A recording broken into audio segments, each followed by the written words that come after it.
All right, greetings everyone, and welcome. Got some grand arenas to play today. Gonna play on my Loquitur account. Gonna play on my Lex Talionis project after that, and I will probably stream a little bit of Alpha League after I get done with that.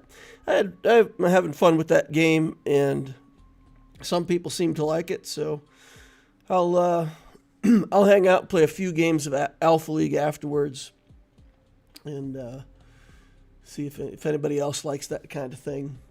You can hang out with me. All right, how's everybody doing this wonderful morning or evening or night or afternoon, whatever time it is in your part of the galaxy? Hope you're having a good day. I hope for those who are qualified for the Bane event, get some more Bane skulls in your account. Got quite a few of them popping up among the guild members today, so got incoming Balins. Man, I'm not even close. Look at this. I've been farming Shin and Marok, and we're at, we're on the final star for Shin, but I really got a long way to go still on Merrick here. And, man, I don't know what happened in these marquees, but I got, like, quite a bit of Shin, not much of Merrick at all. Huyang, I got almost to 6 stars, and then Syndulla, I didn't even get to 5 stars. The only thing I could think is that, like, when I went to do the random, because each time I've been getting the pass, which gets me 20 free shards, but then I still need a few more shards to get these characters to 4 stars right away so that I can qualify for that part of the marquee event. Try to get them to 5 stars during the event. The only thing I could think is, like, when I clicked on Huyang, I must have actually gotten, like, the 75 shard thing or something and not realized that I got a bunch of extra shards for him. That's the only thing that makes sense. I can't figure out why it is that I'm so far ahead on him compared to where everybody else ends up. Anyway, so I'm still a long way out for Bane. Just on farming the characters alone, let alone getting them relicked and being qualified for the event. But I'll get there. We'll get those shards someday.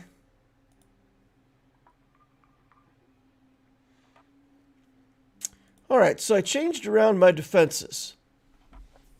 I got to looking at things and thinking about it, and I thought, you know what?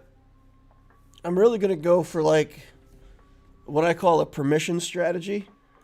I'm going to set up this front wall so that it's hard but not too hard, so that the opponents are going to be, tempted to go here first, clear this zone.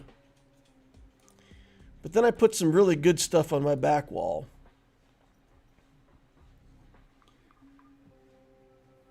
Hey, check your texts.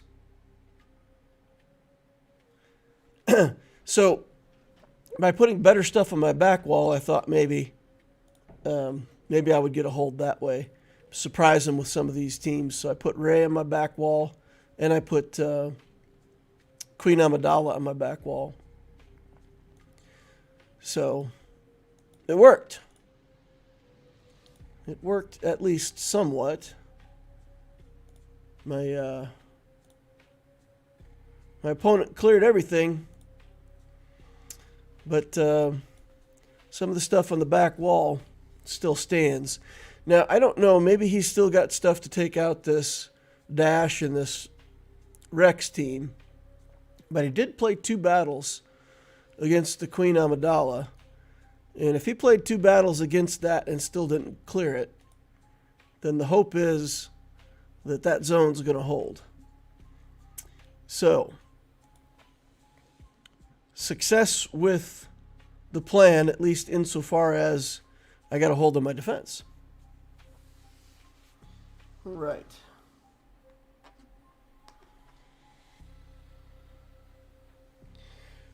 Trying to get something set up over here. Hang on just a second, guys. 11 million galactic power for this person. 6.66. Nice.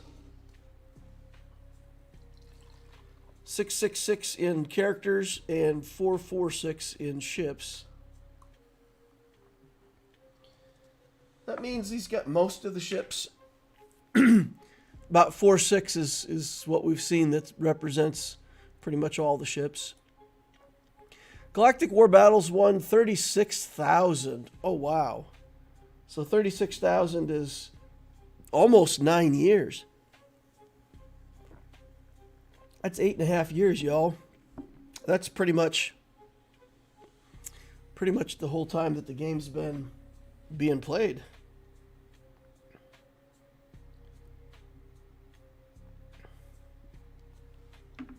All right. So, let's take a look at ships.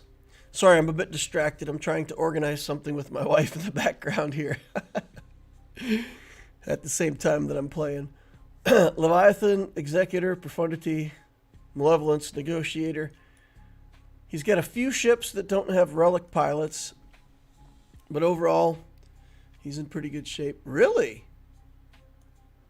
So he didn't invest in the Relic Phoenix when they were available. Interesting. Okay, so he's some Phoenix, the Ebon Hawk. So ships that kind of don't matter. But he's got all the good stuff.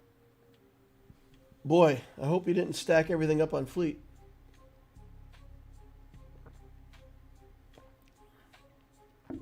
Did you put anything on the front wall to draw Bane? That's my go-to counter. I put Leia on the top front in front of ships. So even if they go through that bottom front, they would be looking at a Leia up top and a Queen Amidala in the back row. So hopefully they use Bane on Leia. I suppose I could move my Leia over in front of Queen Amidala to try to get him to use the Bane on Leia before they even get to the back wall. That's actually a pretty good idea. Let's do that. That'll only be good for one more round, right? Because this is round 8. But yeah, we could scoop that Leia out of here. So let's remove Leia. That's a good idea. I like that a lot. And then let's go put Leia where Jabba is. Clear that. And we'll put Leia. And R2 and Drogan. And then we're going to put this Kron with a whole bunch of armor penetration.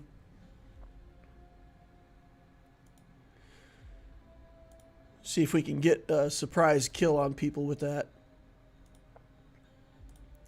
And then we'll put Jabba up over here. Duhat. And then Chrysanthemum and Bushi. And we'll use, I think this Kron, the crit damage one. There's also a potency one somewhere that I think this might be the one that I was using with tons of potency.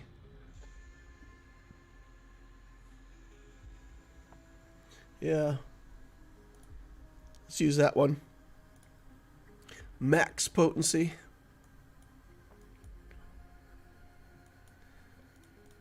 All right, then we got Malicos and some other nonsense, some Gungans, things like that up front.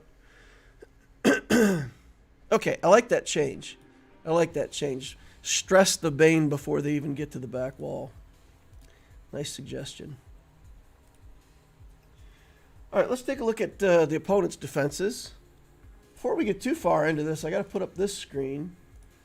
unfortunately, a lot of people hanging out here who have not activated their like sabers yet. I issue these to all the Inquisitors. Take it, use it, annihilate that like button, please. All right, up top, we've got Radish team. We've got Dash Rendar, Saw Gerrera with Luthen, Malicos, and then an old school Padme team with like Padme, Snips, and Anakin. Not many Datacrons placed, though. Here we have that Queen Amidala team. Enoch. Get the Enoch team here. All Relic 7. We've got Rex on a team with Cody and Arc Trooper, I think. No.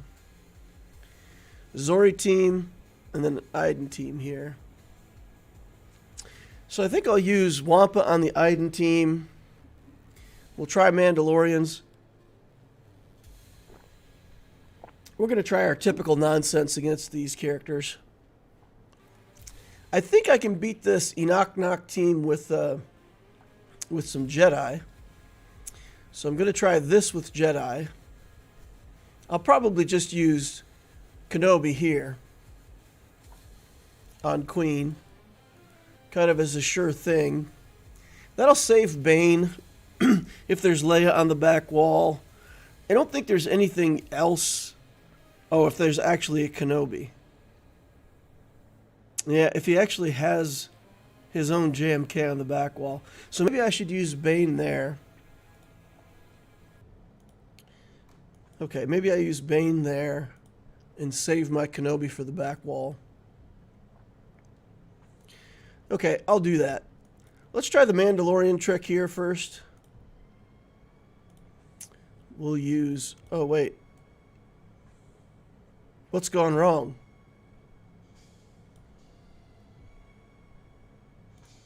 I put Django on defense somewhere?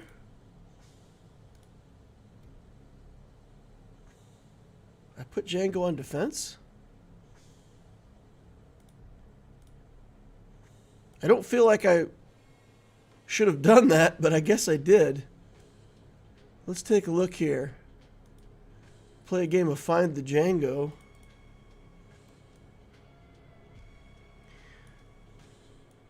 Is that him? Yeah, I put him in this bounty hunter. Oh, because he's mercenary. Is he mercenary? Or did I just mess up? I think I just messed up. Ooh, that's not good. That takes away one of my damage dealers for this team. I don't think I need Boba Fett for anything, do I? On 3s. Ah, that's unfortunate. Well, I may have to do something a little different against Zori then. Or maybe we can still try the Mandalorians, but just not with Django. Without Django, we've got a little bit weaker team, but I like him in there for the damage. Gar Saxon and Super Commando have good synergy, but with them both being Gear 12, it takes quite a bit of damage away from the team. But let's give this a try. It's one of those things that if it works, I get a cheap win here. If it doesn't work, I'm not too sad.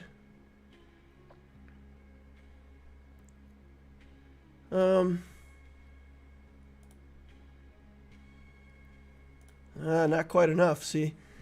Just lacking a little bit of damage right there.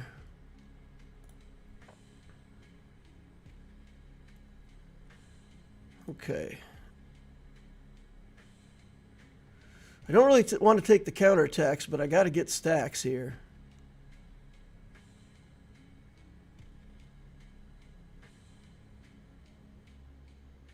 Oof.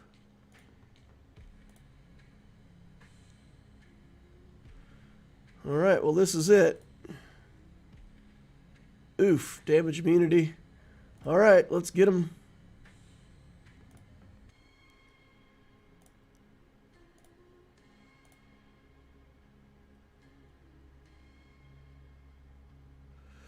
All right. We got to go fast before we're dead.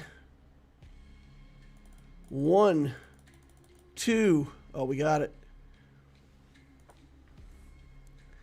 Just Zori to clean up now. Oh, nice. Nice, nice, nice. All right. Good stuff.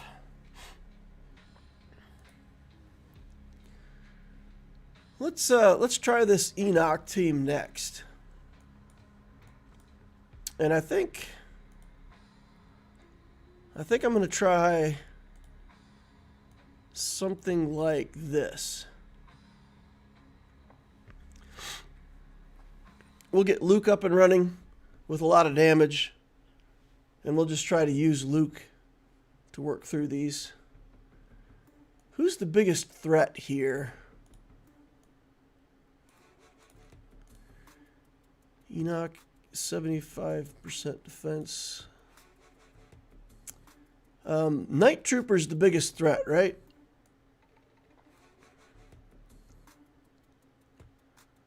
They gain 10% offense until they're critically hit whenever an enemy recovers health. He recovers health. Can't recover health from health steal when targeting Night Trooper.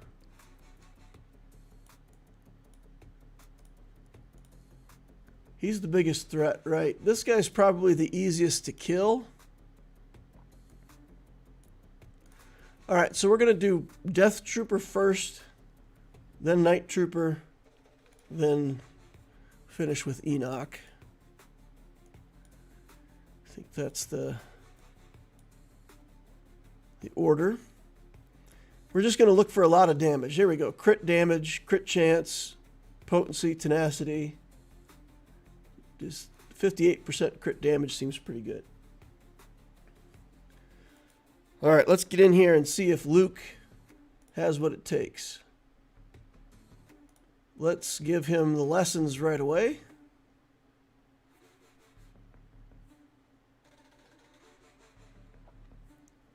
Okay. Get some stuns going on. Send. All right. Round 1. Complete. Get rid of the buffs. Hand wave. Get rid of the buffs. Counterattacks are nice. Oof. Full life again. Full life, full protection, full everything. All right, get on in there, guys. Come. Oh. Wow. Okay. That was unimpressive. Let's call Snips in for an assist here. She's Relic 9, y'all. This is a Relic 9 Snips. And she is doing what I would consider to be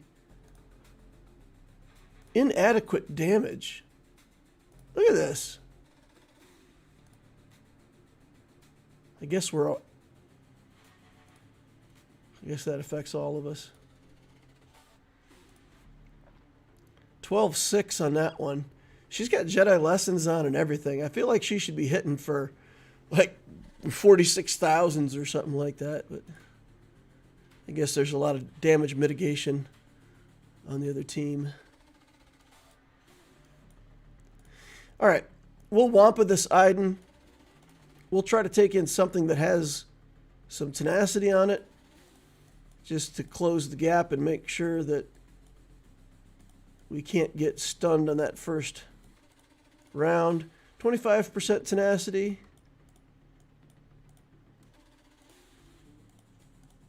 26% tenacity, we'll take that.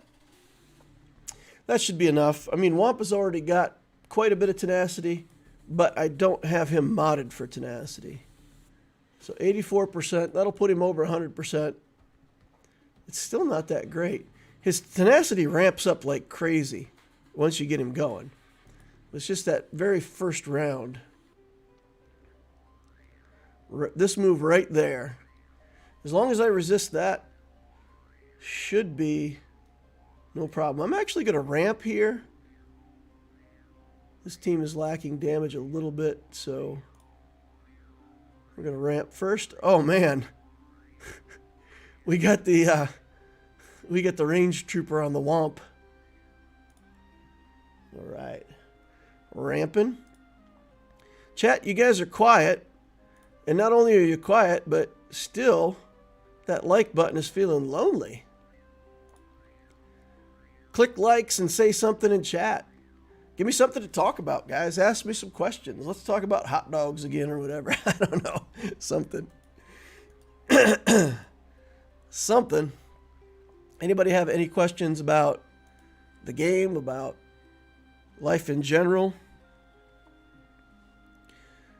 Let me know. All right, let's do this Bane battle. We'll use Bane here and save JMK for the back wall. Let's get Sidious in here.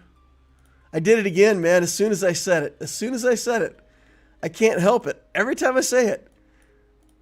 Every single time. I just hear it in my head. Surely you can't be Sidious. I am Sidious. And don't call me Shirley. All right, armor penetration.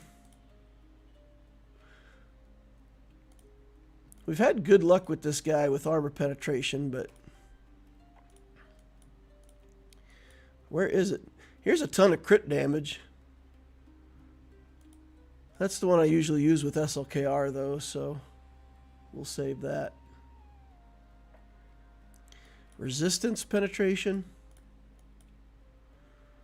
Maybe I put that Datacron on defense too. I had one with like 97% armor pen. It's pretty good. This got crit damage. We'll just take the crit damage. We'll leave it at that.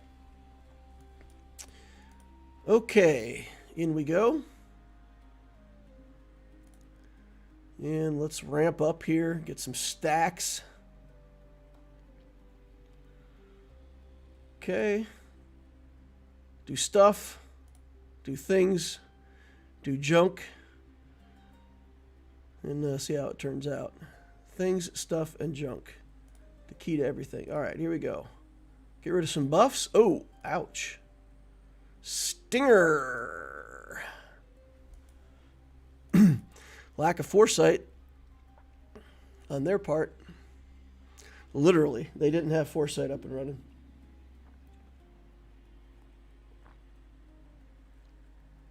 Are you worried about the cold weather coming? I am not. Not too worried. When cold weather is on the way, there's only like one thing that I do. I guess two things. I'll turn on what I consider to be the faucet that's the furthest away from the entry point of the water in my house. So I'll turn on a faucet or two and let the water drip just to make sure the pipes don't freeze. And then I fill some bottles of water. I use distilled water to do some things. So I usually have distilled water bottles. So just fill up like 3 or 4 gallon jugs of water. And then I don't have too much worries. As long as the pipes aren't freezing and, even if something happens on the city side and they can't supply water, I'm fine. And even if the power goes out, it's whatever. Like, I don't care. I'll just read a book. So yeah, I'm pretty chill about this kind of stuff. I don't get too much in a panic. But yeah, so it's supposed to be pretty cold. We had a cold snap here. What was it? 2020. I'm trying to remember if it was 21 or 22. 22 maybe, where like the Dallas area, like half of Texas, froze over for days. The power was out. It was brutal.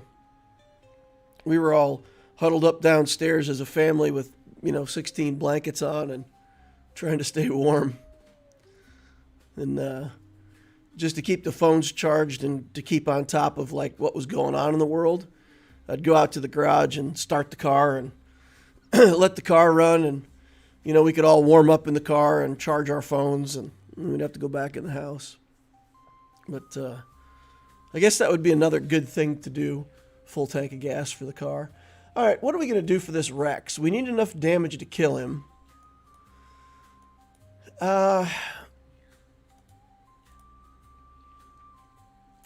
This is one of those teams that I don't want to underestimate, but at the same time, I hate using good characters to beat these teams. What if we did Fennec?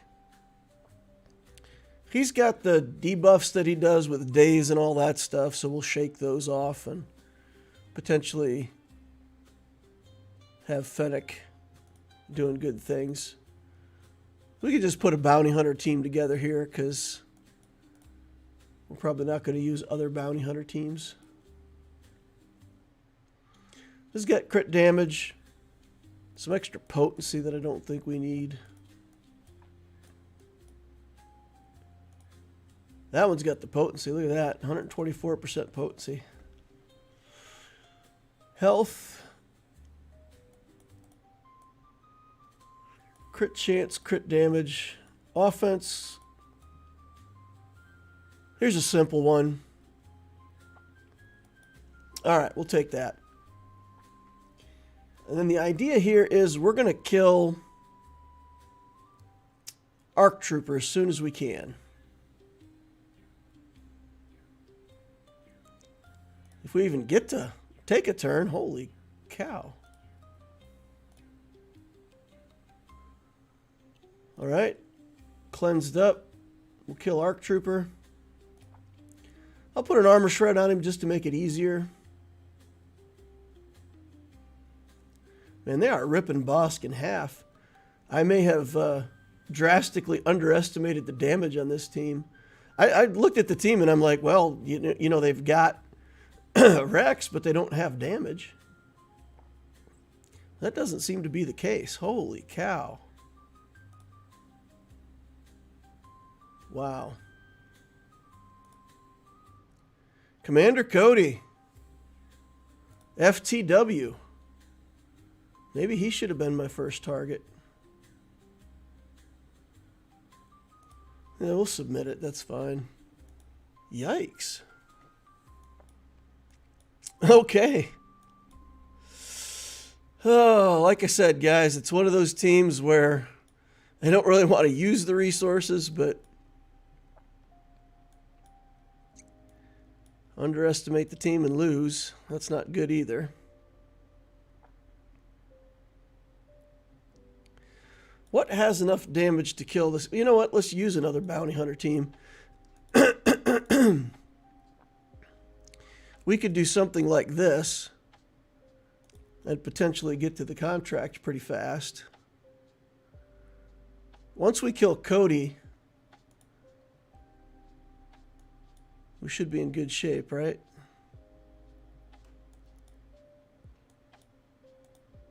So let's do this and see if we can get to a fast contract here.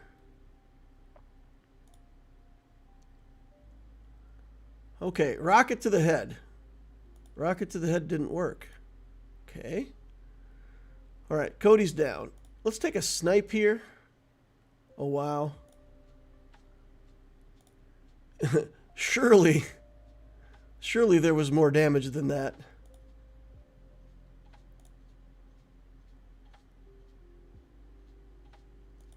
Okay.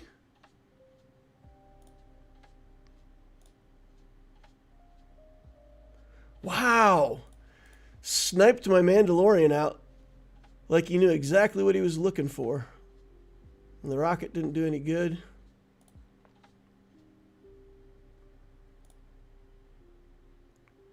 Look at this guy. This Rex is nasty. Rocket? Nothing. 7,500 damage I'm doing to him. Okay. All right, Rex. All right. I see you. I'm going to continue to throw lousy teams at him because I really don't want to have to... You know what? Ewoks. How embarrassing will it be for Rex? He'll probably wreck my Ewoks, actually, in fact. But I don't think I can lose any more banners here, right? Like at the third battle, you've already lost the amount of banners that you can lose. Oh no. We're giving him life and health back with our basic attack on Nisa? That's not great. Oh, this is doomed. All right, I guess we need to bring somebody in that has healing immunity at least. Well, all right, Ewok's getting some progress here. Getting some progress. All right. All right, Ewok's doing the trick. Oh, Captain Rex, whatever. All right, what do we got on the back wall here? We have Gungans, Starkiller, some Inquisitors. Okay, I mean, I still have like, what, 4 Galactic Legends or something like that I can use? So we've got tons of power. I don't see anything terribly threatening back there. So we should be in pretty good shape. I feel like that gives me freedom to use Malicos or SLKR on Malicos here. Just take out some of these tougher teams. This Queen Amidala team, though, that's a bit of nonsense. Or I'm sorry, this Padme team. Just an old school Padme team, but that team was tough even back in the day. What do we use against the Saw Gerrera here? I don't fight Saw Gerrera too much. So let's see if Saw Gerrera appears on the counter list over here on Swgoh.gg.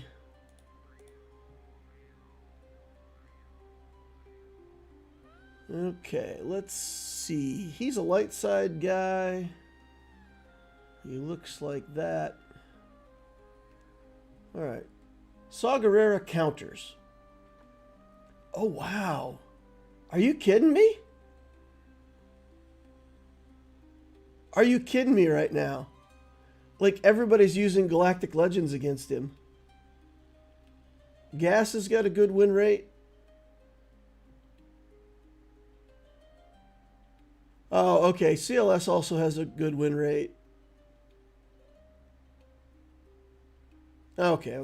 So it's not so bad. All right. Let's so CLS is good and GAC is good. Let's try the CLS here.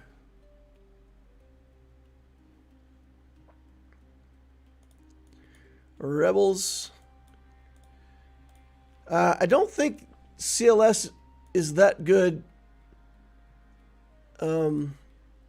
in threes against Radis, right? We got to take something better against Radis in threes, I think. CLS works against him pretty well in fives, where you've got enough damage to take him down. But in threes, the damage is significantly less. So maybe we use GAC up there. We've still got Galactic Legends. So you know what? Let's do this battle and then figure out like where we're going to use Galactic Legends at. Okay, no more Rebel Crons. Huh. Used up all my Rebel Crons, I guess. We'll just use a moderate Cron. Okay. And then we'll snipe out nobody. Never mind. We're not sniping anything. because we got to deal with this guy on the back wall that's got Mark.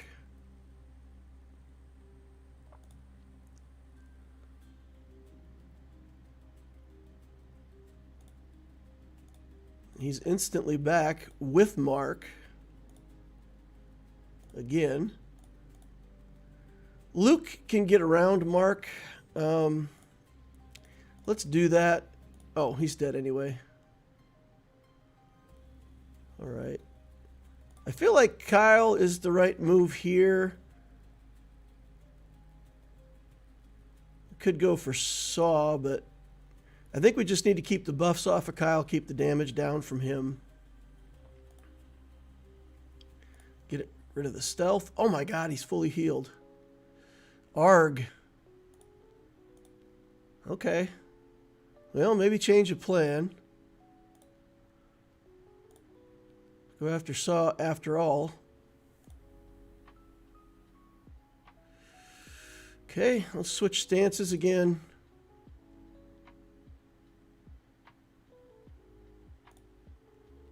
Get rid of buffs.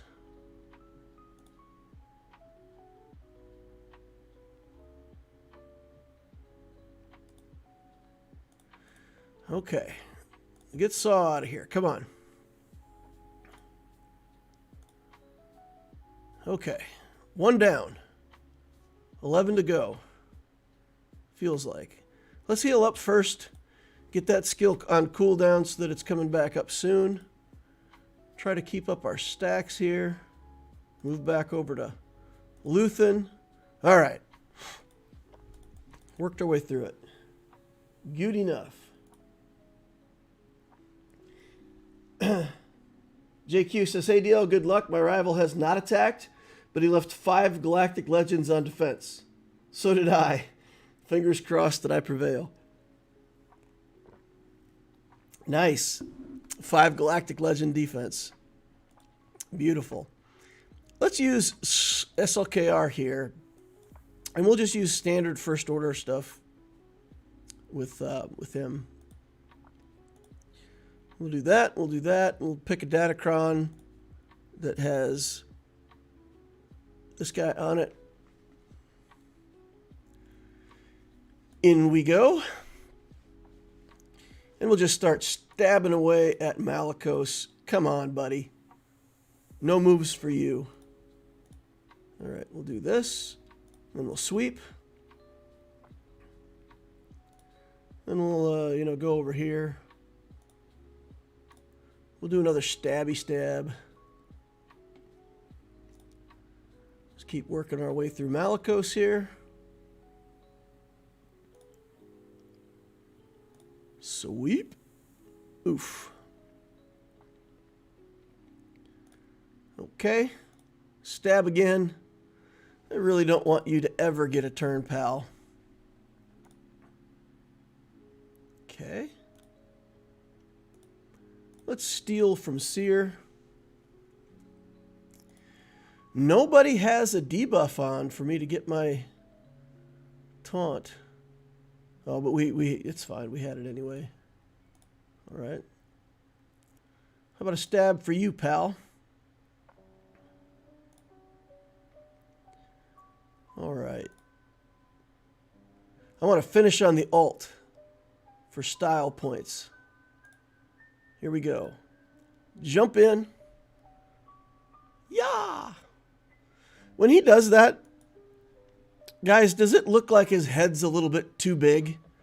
Like when he's stepping forward right there, his head's like watermelon sized.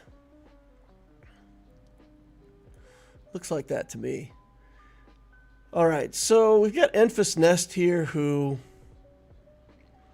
can be a pain in the butt. We've got Gungan's on the back wall. Radis up here. So if we did Padme and I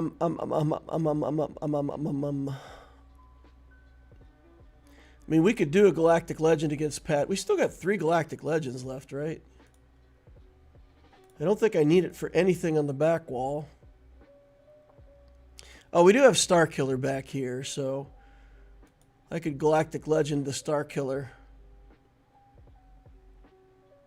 Let's do Mandalorians here. Kind of skip around a little bit for the stuff that we know what we're going to use.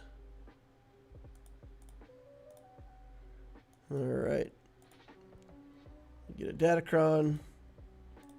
In we go. JQ says El Kabong. All right, let's just do this basic, and let's just kill this generator right away. And I don't know. Auto, because I don't want to push buttons. There we go. Let's go. Get that phalanx dead. He's just going to get taunt. Yeah, there you go. He's just going to get taunt again anyway, so we might as well just stay targeting him. And we're going to get, 3 banners lost for protection no matter what we do. I don't think there's any way on this team, with all the debuffs that they throw out and the damage that you ever get back to full protection on this team. So 54 as expected. Good job, Bo-Katan. All right, so we can save 1 Galactic Legend for the back wall and probably be okay, which means we need to defeat one of these teams with a non-GL. Let's do 5-0 first here. Feels like that should be plenty. See if we've got Datacron with protection on it. There's that armor penetration. I was looking for that armor penetration earlier for Bane and couldn't find it. There it is. Okay. It's my Pietacron. This got protection. Let's go. Not too worried about using up Datacrons because we should have all that we need. Let's put an armor shred over here on Nest. Oh no. He did Whistling Birds. Okay. Throw some bombs. We gotta wait for Enfys Nest to take a turn here. Okay. Smack. Nice. She's down. GAC, another one of those teams that's pretty reliable for a win, but also pretty reliable for 54 banners. Not a 57 banner team, this guy. Okay. So, what's the best Galactic Legend to use against Starkiller? JMK? Just reset Cat and nuke Starkiller and dust our hands off from there, right? Seems pretty straightforward. Okay, here we go. Unfortunately, my Cat can't be faster than his Starkiller because of that plus 70 speed they get. He can't be critically hit, but he can be critically executed, as it turns out. All right, let's pile in on Marjade here.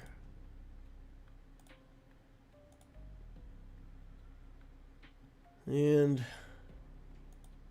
it should be over soon, right? Can't go on for too long. There we go. All right. Palpatine solo. Good deal. All right, now we can work through the rest of those teams back there. We've got 2 more Galactic Legends. How do you feel about Sith Eternal here? I don't think he'll even get to the ult, will he? Let's pick the Inquisitor here. Let's see if we've got a 15% Dark Side tank. Once per battle. Let's do that. Let's just resurrect our tank once per battle. All right. So we'll put this on the Eternal.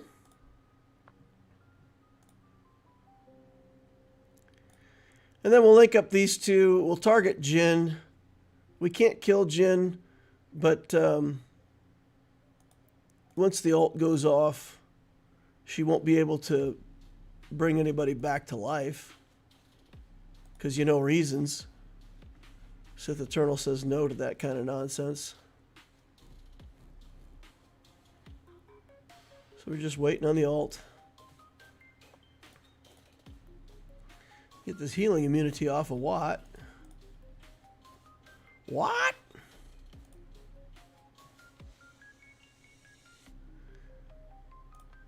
He's at 49 stacks. Still a long way for him to go. We pretty sure we're going to get the ult before he gets to 100 stacks. Now watch, I say that, and he'll just like shoot right up to 100 stacks, and I'll be sad. All right, there we go.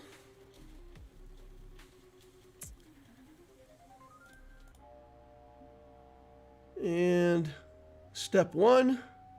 Oh wow, she died of fright. She was so scared of Sith Eternal at that point. She's like, I see what you did. No.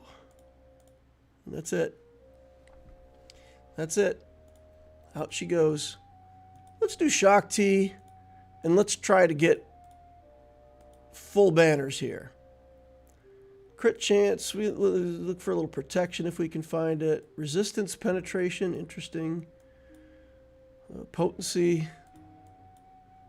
There's some protection. Sure, we'll take this. Okay. Padme Amidala.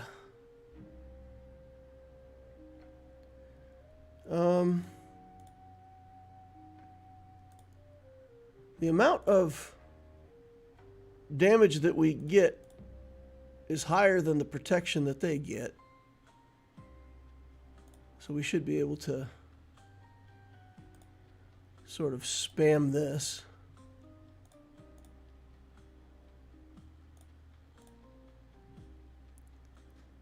Let's see. Well, I thought it was. Maybe I was mistaken. Yeah, her life is going down, so we must be on the right track. That's a kind of logic. Let's just hit basic here. Nice. Auto. We'll just let Luke do his ult. And crush her. Interesting that Luke is crushing her dreams.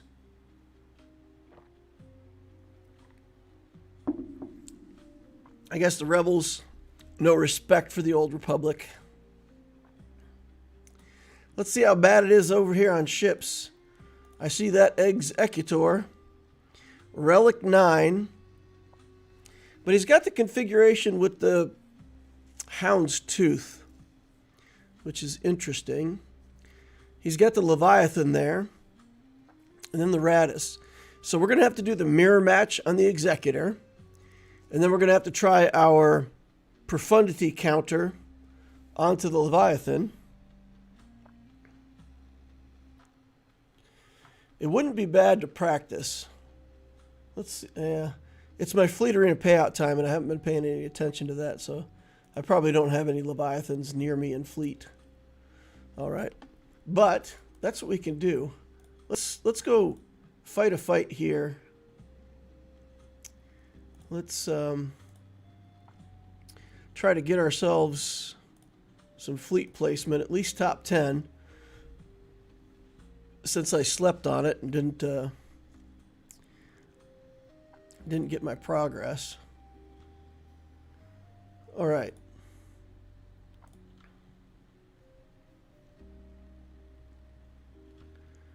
So here we go.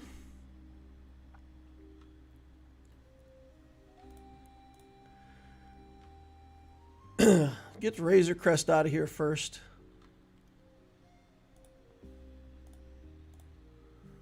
Breach him, mark him, and bring in more damage. And out he goes. All right, now we can try to switch over to here.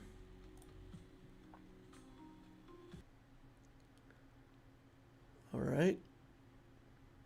Let's put the mark onto Bosk. And unlike last time I just kind of ignored that because this is a locked buff, and for some reason I thought that meant that it was permanent, but it's not permanent. It goes away after actually like a couple rounds.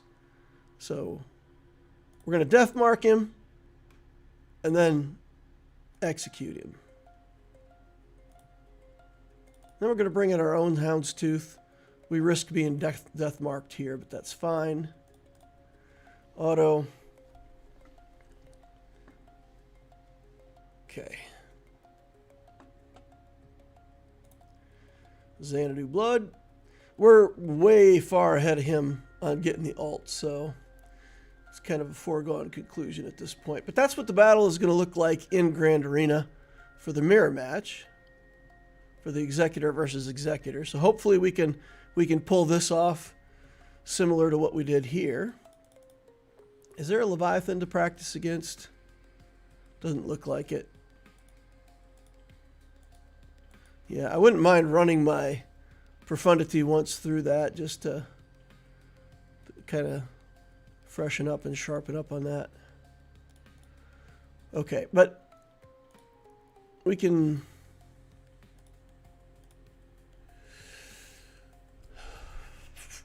If I clear all the character zones, I think that gives me more points overall. So hopefully by clearing the character zones, we're in good shape for a win.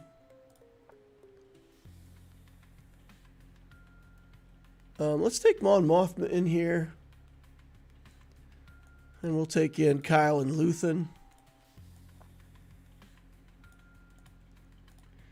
And we'll give them a garbage level Datacron. Luthen's still Relic 1, so it's pretty low overall.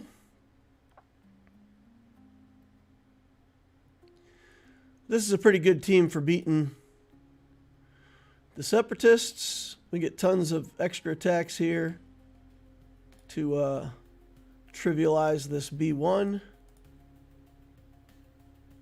We're going to just go straight in on Dooku here.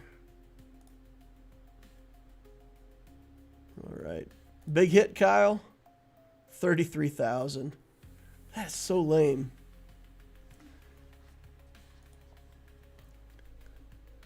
When you read all of the skills and abilities, Kyle already has good damage on that saber. And there's things from Luthen that are giving him like 30% offense until the end of his next turn. And there's like other offense that's coming from other abilities. If you multiply that all together, let's say that a lightsaber should be doing 30,000. You had 30% on top of that, another 30%, and a critical hit and everything else. The extra crit damage that you get. And it feels like that should be hitting for like 100,000. But it's never happened. Not yet. I have never seen the damage come out of that thing that I expected. Which is unfortunate. I thought it was going to be good. We could put zombie in here, right? So we can do like Talzin, Marin, zombie. I don't think we get anything by adding Daka in this particular lineup. Right?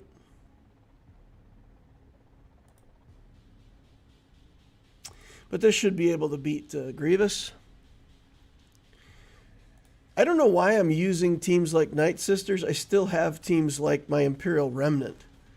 Why didn't I just bring in my Imperial Remnant here? I don't know.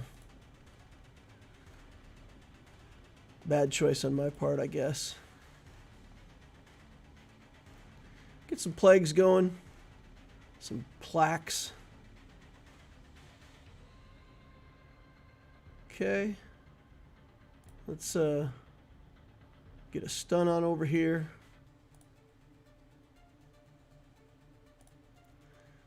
And oof. Oof. Everybody's dying all at once. And Grievous can die next. Thanks, buddy. Have a nice day. And I got to get my banners back here, though. Come on. Banner return. That wasn't enough healing. Banner return. Heal. Heal. There we go. 56 banners. Take it. Here we've got Radis. We've got Cal Kestis. We've got the Remnant. This team should pretty much guarantee 57 banners, though, right? Oh, no. Oh, no. Imperial Troopers never got used. No. I think this is maybe the first Grand Arena in a very long time where the Troopers didn't at least see some action somewhere on a cleanup or something. No, the Imperial Troopers sitting on the bench for this one, guys. That's not great. All right. Man, I think I've got this Grand Arena as long as he's done playing. I think I've got this Grand Arena no matter what. But I want to win ships so bad. I want to clear those ships. Like, I've got to be able to do that against the... This is like exactly the kind of lineup that I have to be able to reliably clear every time. All right, bang. 57 banners. Take it. All right. So that puts us ahead, right? Nice. 1592. We're currently winning. He can still go kill more teams. I'm not going to make any assumptions here. He's still got 2 more teams that he could possibly kill for banners. Okay. We saw this mirror match just a second ago. Target the Razor Crest, kill it instantly, and things worked out for us. So we're going to do that again. Except in Grand Arena. Okay. Ooh, they targeted Xanadu Blood that time instead of the Punishing One. The risk here is, yeah, they kill the Punishing One, and now the Death Mark's going to go where I don't want it. That is unfortunate. But okay, we can... I still think I'll bring in the damage dealer. Take out this Razor Crest. Wow. I won't take out the Razor Crest. Oh, wow, wow, wow, wow. He got 2 of my ships, guys. And with the Razor Crest gone, that's rough. All right, let's try a stun here. Put the Death Mark on him. Bring in another damage dealer because we got to get damage done. Toss out this bomb. Oh, the stun coming in. I didn't get a stun. That counterattack's nice. We'll get another counterattack. Yes, against the death-marked target. So Houndstooth went down quite quickly. Okay. They're flailing against my Slave 1. That Slave 1's holding up like a champ right now. Looked a little bit ugly in the middle. Saving that death mark for the right moment. FTW. We got the alt coming up next. Oh, never mind. I thought we had the alt right there, but Hounds 2 should be able to finish it off. Nope. Xanadu Blood's going to come in and cost me more banners. That's okay, though. That's okay. We forgive you, Xanadu Blood. Cad Bane just trying to do his job. Trying to kill those darn... let's see. How would Cad Bane say something? Just doing my job. He's got a little bit of Texas in him, I think. All right. Let's see. Radish.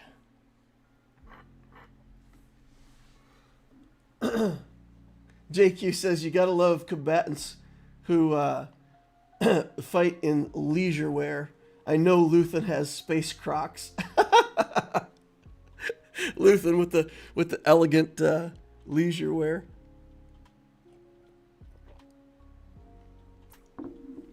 I have the Magma Trooper Cron and I don't even use it. It says Everett. It's I mean it's good in 3s. It's gonna be nasty in 5s though, right? That Magma Cron in 5s is gonna be hideous. Thorn says good morning, DL. Hope you're having a fantastic day. Gonna watch from the beginning. All right, cool, man. Hello all together. Greetings from Germany. Hey, Jelly Watch. What's up, man? All right, let's go through this again.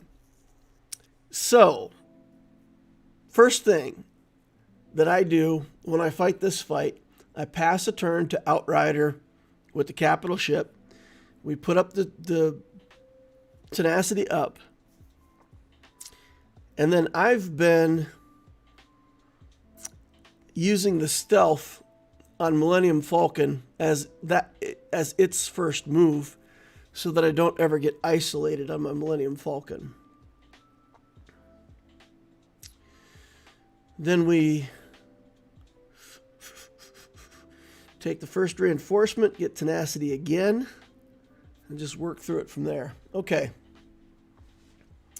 Let's go. Battle.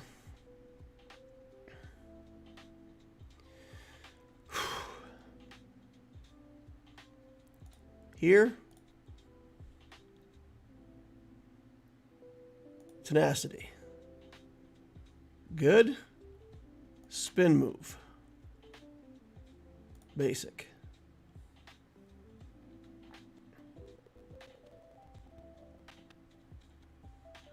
If you use the taunt, the Y-Wing will take the isolate.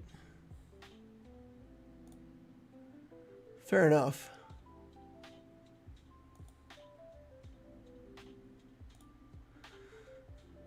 Okay, Sith fighter in the house.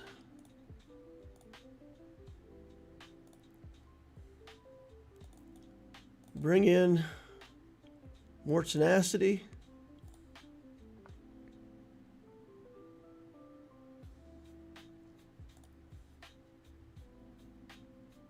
Okay. Area of effect. Yeah.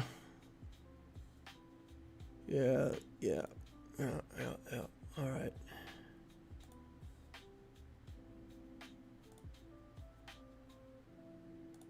Let's do this.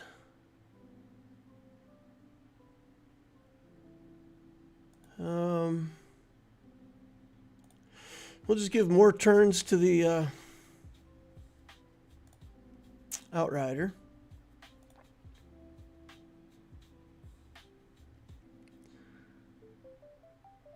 Stunned. Okay. Let's try to get this guy out of here if we can. Nice.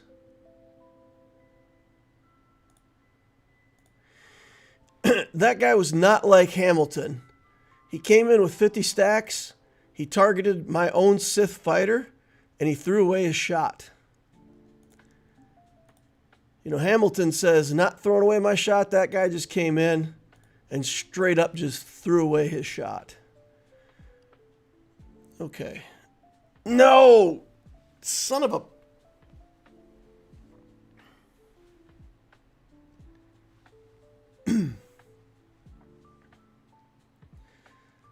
This is probably a loss now. Ugh, ugh, ugh, ugh, ugh. I didn't get to my alt fast enough somehow.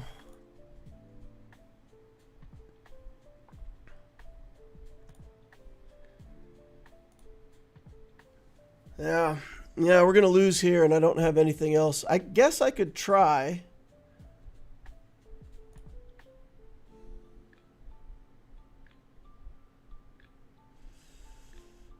Yeah, I guess the isolate on the tank is a big deal. Yeah, just didn't get there.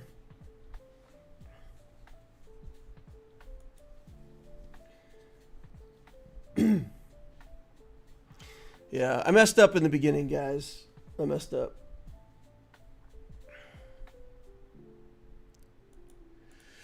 Messed up in the beginning.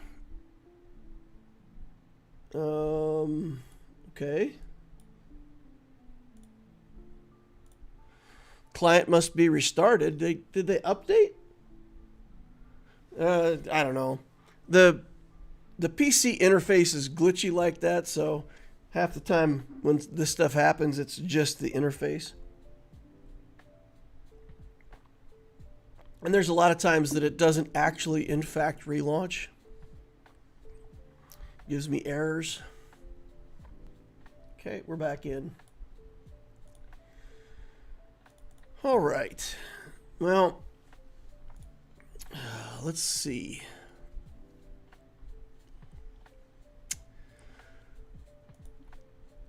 We can still try the Chimera in here. That fleet can still work, but the chances are pretty low.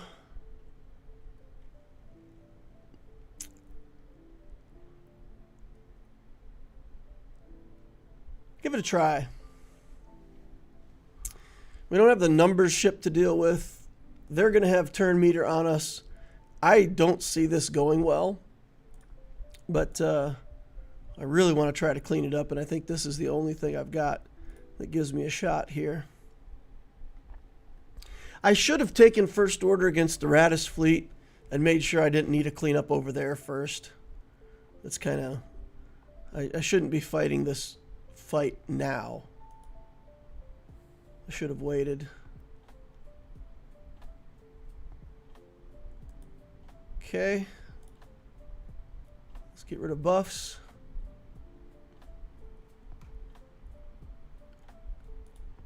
Yeah. They're ripping my scythe in half here. Get the defender out. We'll stun.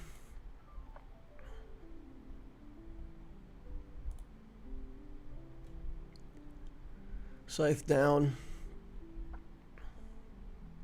Oof! Defender down. Holy cow. Yeah, this is over. Over.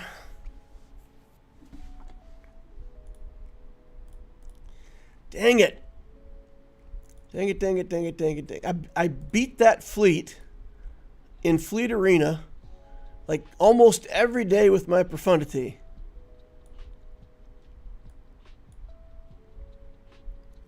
And then I dropped the battle here in GAC. So frustrating. So frustrating. All right, let's see. What else am I going to bring in here? Yeah, let's just bring in this stuff, and if we need a cleanup fleet, we'll bring in a cleanup fleet.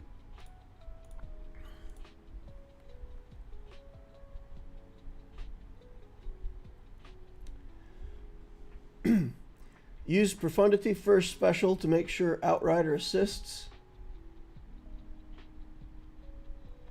And your Mark 6 survived.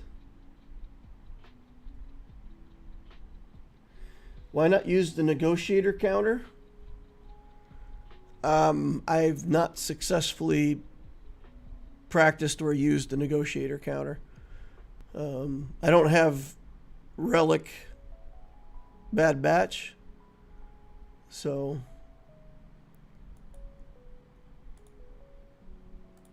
I believe that the Marauder's part of that counter, right?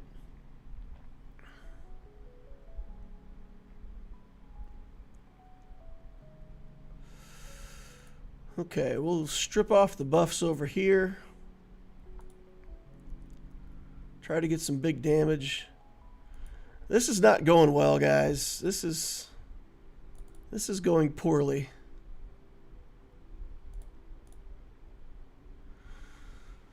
Come on.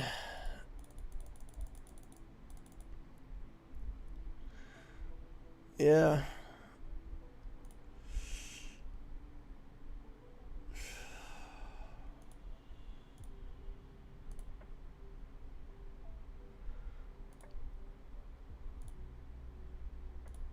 Again, this is a battle I fought quite a bit, and just today, like, I don't know what's changed, but I couldn't get around any of it.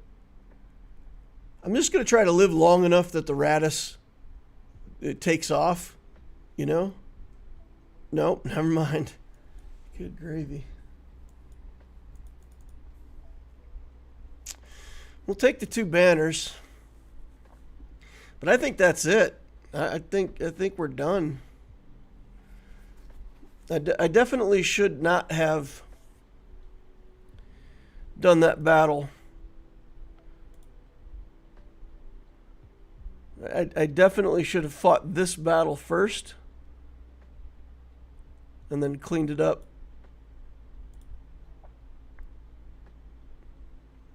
Had ships to clean it up.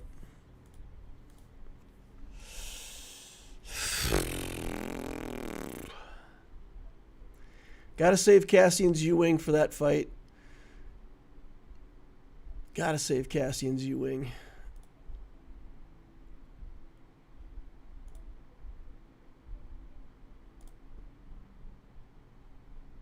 Wow.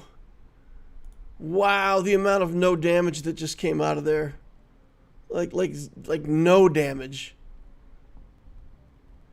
Can't even tell that my fleet did something. All right. All right. Well, if my opponent's done playing, then I win. But if my opponent sees this and comes back in and he's still got a couple teams to take out my last 2 other things, then, you know, then he wins. Unfortunate turn of events there for me. I just got to practice that Leviathan counter more. I'm telling you guys, though, I have I win with it all the time. Not today, though. Not today. Like that scene in Shrek where he says, "That'll do, donkey." Not today, donkey. Not today. Okay, let's run this energy down. We've let our energy build up a little too much. Yikes. Got 144 energy on stuff. That's never allowed. Got to have the energy counter counting up at all times.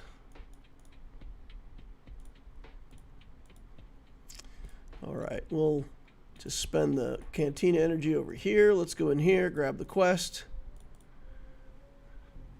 Okay, Grand Arena on Lex. Let us see what we've got here. I think Endurance with Sith is a pretty mean fleet since you don't have Leviathan.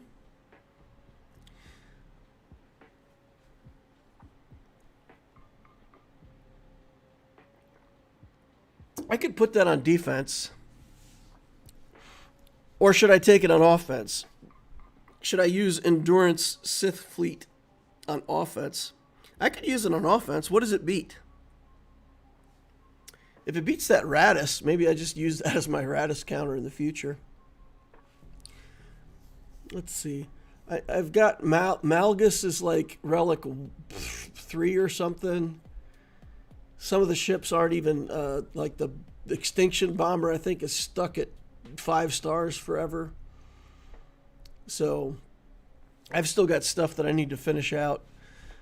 I'll get that back on the farming list. Where's my notebook?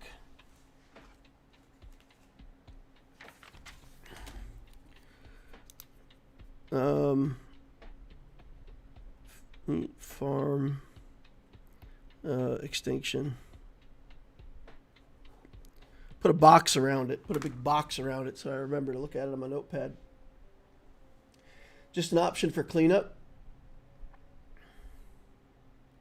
It's been a while since I messed with it, but I think gear level and star level might make the difference. Well, I figure I'm going to have time for the Leviathan fleet here pretty soon. So kind of in the background, I've been working on stuff.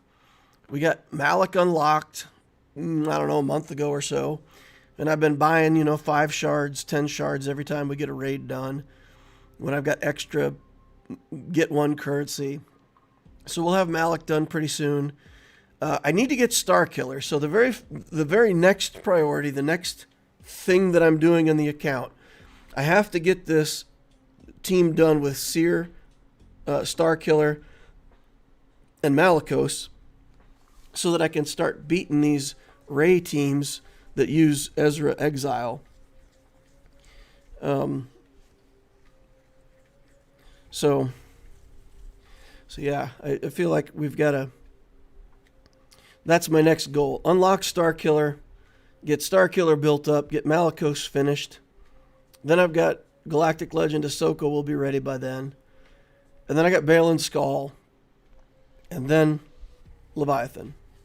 So that's kind of the track that I'm thinking about right now.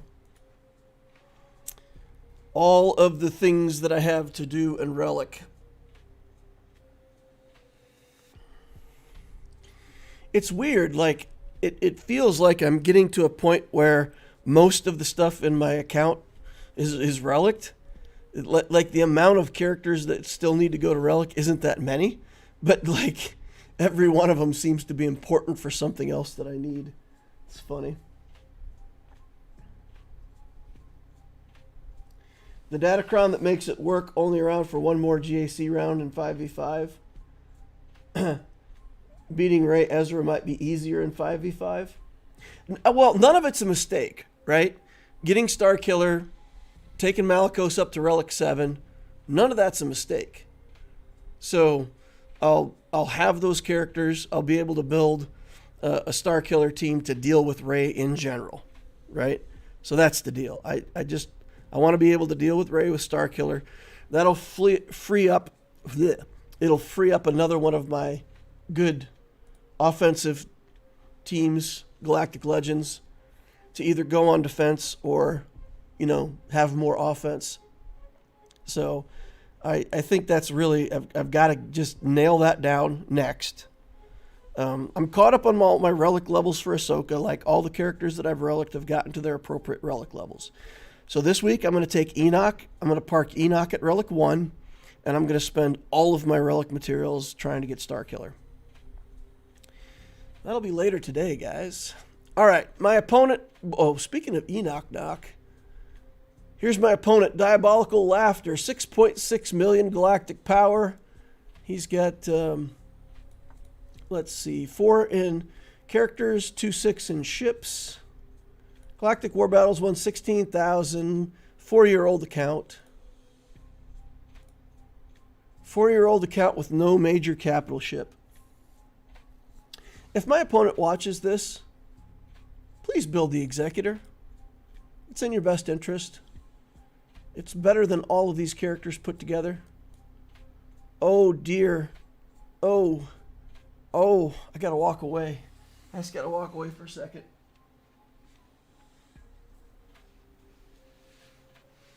Oh. I'm not trying to be mean. I'm not trying to be judgmental. But when I see this many Gear 12 characters, all with a couple things locked down for relic making, I think to myself, if this person had only just focused on building one at a time, there would be like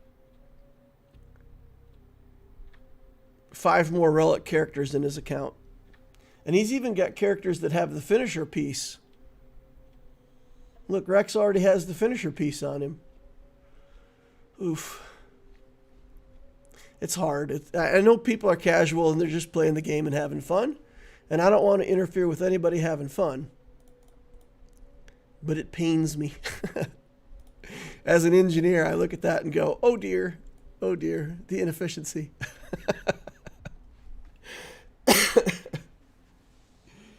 Everett Merrill says, when going against Reza, if you use EP Mara SK, don't start with Mara stun, use the second special. Then when Mara comes up, stun Ezra with her first special, even without the Star Killer Datacron.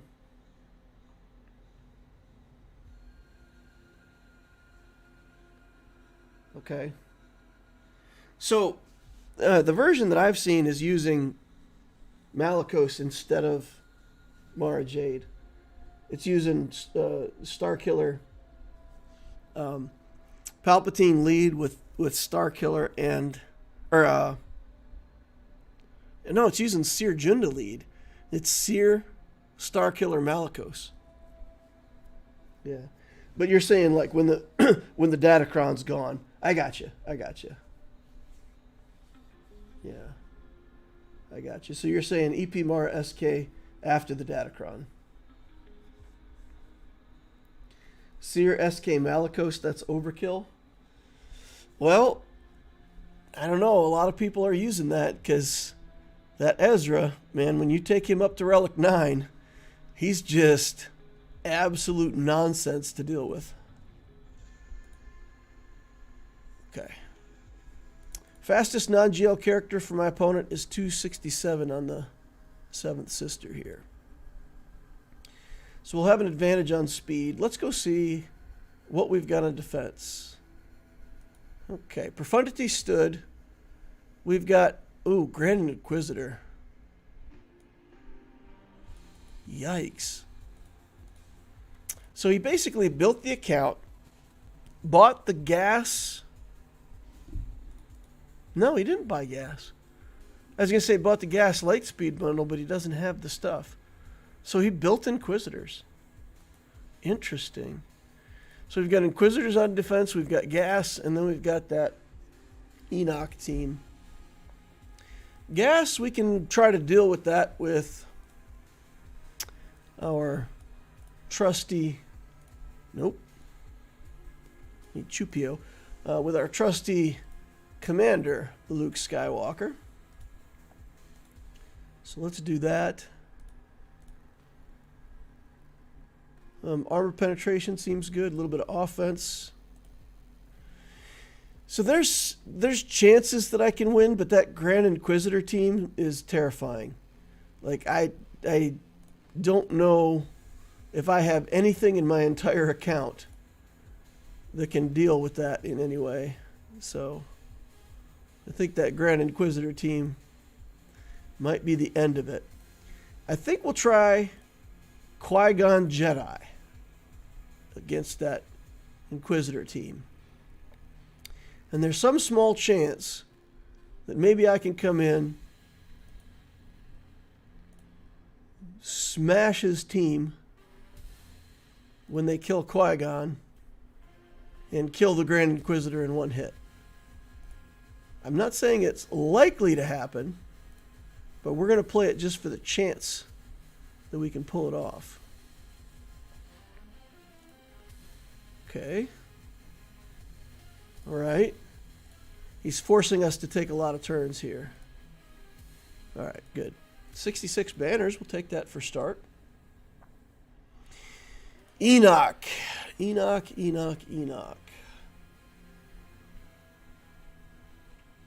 Can we Wampa this Enoch? I don't think so. We need enough damage. Let's take in the Dash-Han Chewie. That's the most damaging other team that we have. Crit damage. Potency, health, crit damage. We'll take crit damage here.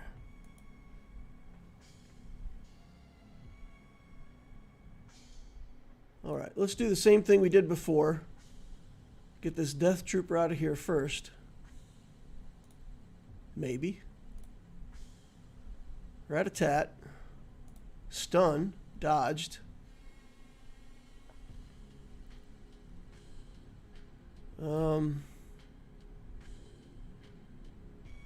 Get rid of buffs, I guess.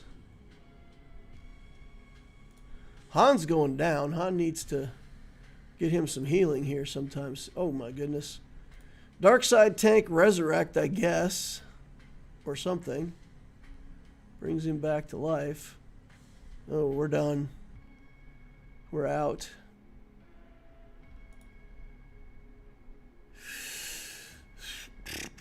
Yeah, I don't think there's any benefit to submitting that. Well. Well.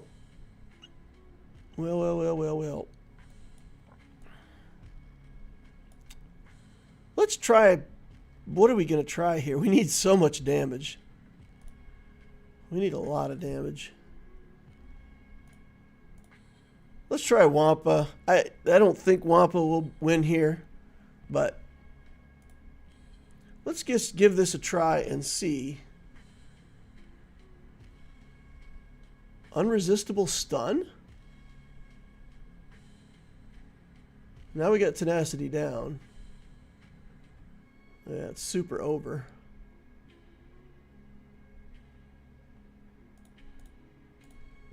No? Yeah. Super over. I got nothing, guys. We've got no General Anakin Skywalker in the tank. No gas. All right, here we go. Let's see if this ever could have worked. Okay. They're targeting Qui-Gon. All right, let's just do a basic here. All right, Qui-Gon's low on life. We'll just do a basic again. They kill Qui-Gon and ability block. So this is it. Wow. Wow, that was pathetic. That was pathetic. Anakin's big hit was like, hee hee hee. Let me tickle this Grand Inquisitor. All right, so that was never going to work. That's it, guys. There's nothing to be done here. Nothing to see here.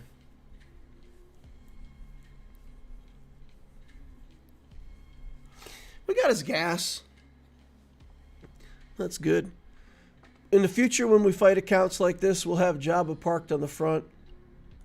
And those kinds of accounts won't get by Jabba. And we can get Jedi Master Luke so we can take out other teams. So I think once we get Jabba, we should be able to push up through some of these big accounts in Bronzium. I'm hoping. I'm really hoping. All right. DL, I dunked on Enoch and Relic 9 troopers earlier with Padme, Snips, and Mace. It's a super easy counter. Oh, nice. So Padme, Snips, and Mace. Just got the stacks on. And then just whacked them with stacks of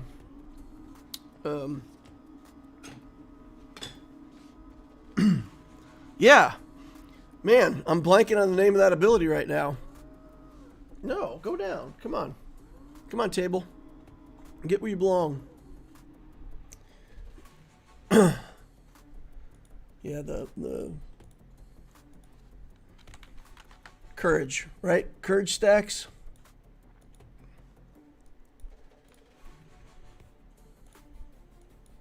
Where's... Oh.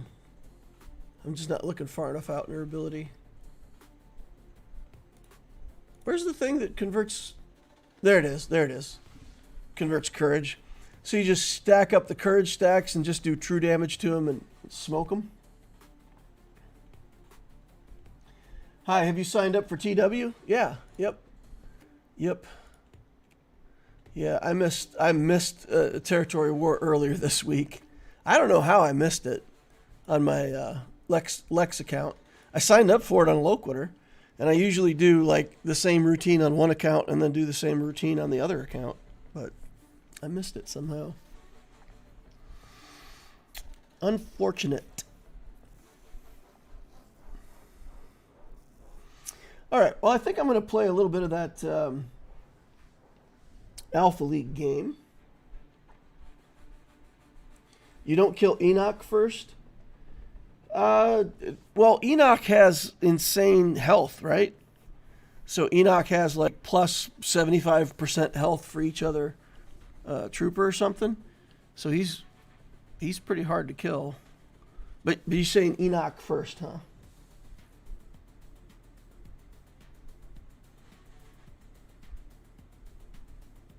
You need to crit, otherwise they revive 9 times. Oh, so you're saying you gotta kill Enoch first. Okay. Everett says, I'm using my Ezra with my Ahsoka Tano and Fulcrum with the crit avoid level 6, Fulcrum level 9 with 260% armor pen. Nice.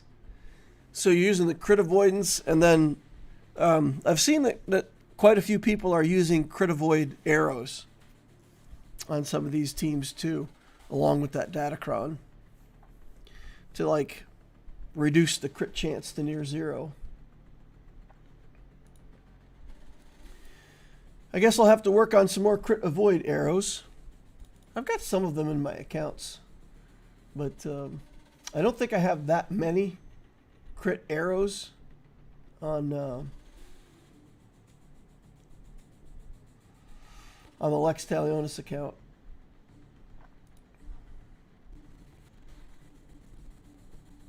What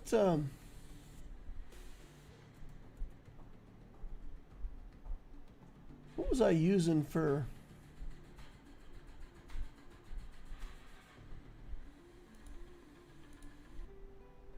I gotta figure out which thing I was using.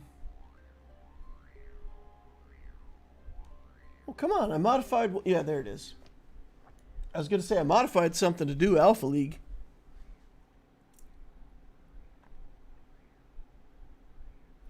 I saw Vexatron use Vader lead, Stark, and Ninth Sister to take out a regular Rey Ben Cal team quite easily.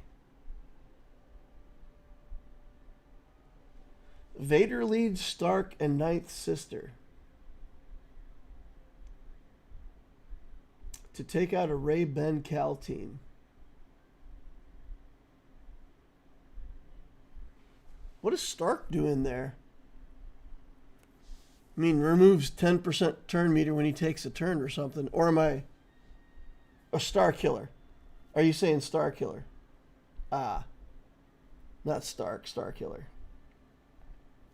With the Star Killer Kron and the attacks. Oh, with Star Killer Kron, the attacks. Okay, I got you. Star Killer. I like the Imperial Troopers so much that when you say Stark, I think Stark. Star Killer. Yeah, I gotta get him in the account. Let's go. All right. So for anybody who didn't see me play this game the other night, this is a character builder game. It's like a little battler character builder. It goes pretty fast, so I won't have time to explain everything. But there's 12 different abilities in the game. All of the heroes have one of the abilities associated with the character. And then for each round that you play, 4 of the abilities are completely banned out. You won't have access to any of those cards. And then 8 of the abilities are in. And as you go through, you'll be offered 3 cards at a time. You get to pick one of the cards. And you have to build your character. You get artifacts that help your character. And you get like ultimate abilities that you can pick on your character at level 5, 10, 15, 20. So the idea is you gotta like figure out the right skills to be picking. You gotta buy the right cards. You gotta manage your money, and see if you can beat the other guys. I found that there's a lot of times where I'll pick a strategy, and somebody else in the game will just be picking the exact thing that's needed to beat my strategy. And by the time you can see what they're picking, you're already too far in. So there's times that I find where it's literally like, okay, I'll play for second, where you're not going to be able to build what you need to beat that one guy, because just by circumstance or luck or whatever, he's building your exact counter. So I don't always play for first place anymore. I found that you either play for first place or you play for second with the guy that's going to win. And you say, okay, fine, we'll let him win. We'll just beat everybody else. I did that one round, and I will swear I fought the winning guy like 7 times out of 10. And he beat me every time, and I lost. The guy like 7th place. All right, so spells are out, crit. So not going to be a lot of straight damage, healing, vulnerable. I'm going to take this lady that heals. Because she can cleanse debuffs. So vulnerable and all that stuff she can cleanse. Other people are picking vulnerable, frost, champions, dodge. Somebody else picked the healer as well. Okay. I think I also have to go health here. Or shield or something. Inner fire and frost are going to cancel out. I need damage somehow. I actually need to go evasion here. We're going to have to go with heal and evasion. And then maybe pick up shield or frost. We'll just have to see what the game gives us. So we fight a monster first. There's a track across the top here that tells you what's coming next and next and next and next and next. So next we're going to fight against a player. We'll take this. We'll re-roll this. I don't want any of these, so I'm just going to sit on 500 gold. You get interest, so if I'm sitting on 500 gold, I'll get 50 gold extra after the next round. So that's interesting. But I'm going to lose a lot here at the start. I found that building up your bank, getting that interest, and just intentionally losing is actually a winning strategy. Like, you can actually develop a loss streak. So it's kind of like, if you're going to lose, you need to lose 2 or 3 in a row. I'm actually beating this guy at the moment, which is strange. I've only got 1 skill. Okay, there, he beat me. All right, so we plan to put together a losing streak here. We plan to lose 2 or 3 times in a row. Ultimate boost, random skill, bonus gold when we win. All of these are bad for how we want to build our character right now. They're all bad. I'm actually going to re-roll this. We'll take this healing skill. It'll give us some free healing skills. This is all bad again. I don't want any of it. There is a healing skill here, but it says drones heal you. And drones get killed. Unless you actually spec into mech, your drones get killed really fast. So that ability, if I took it, would be useless for what I plan to build. Okay. All right, let's see what we got here.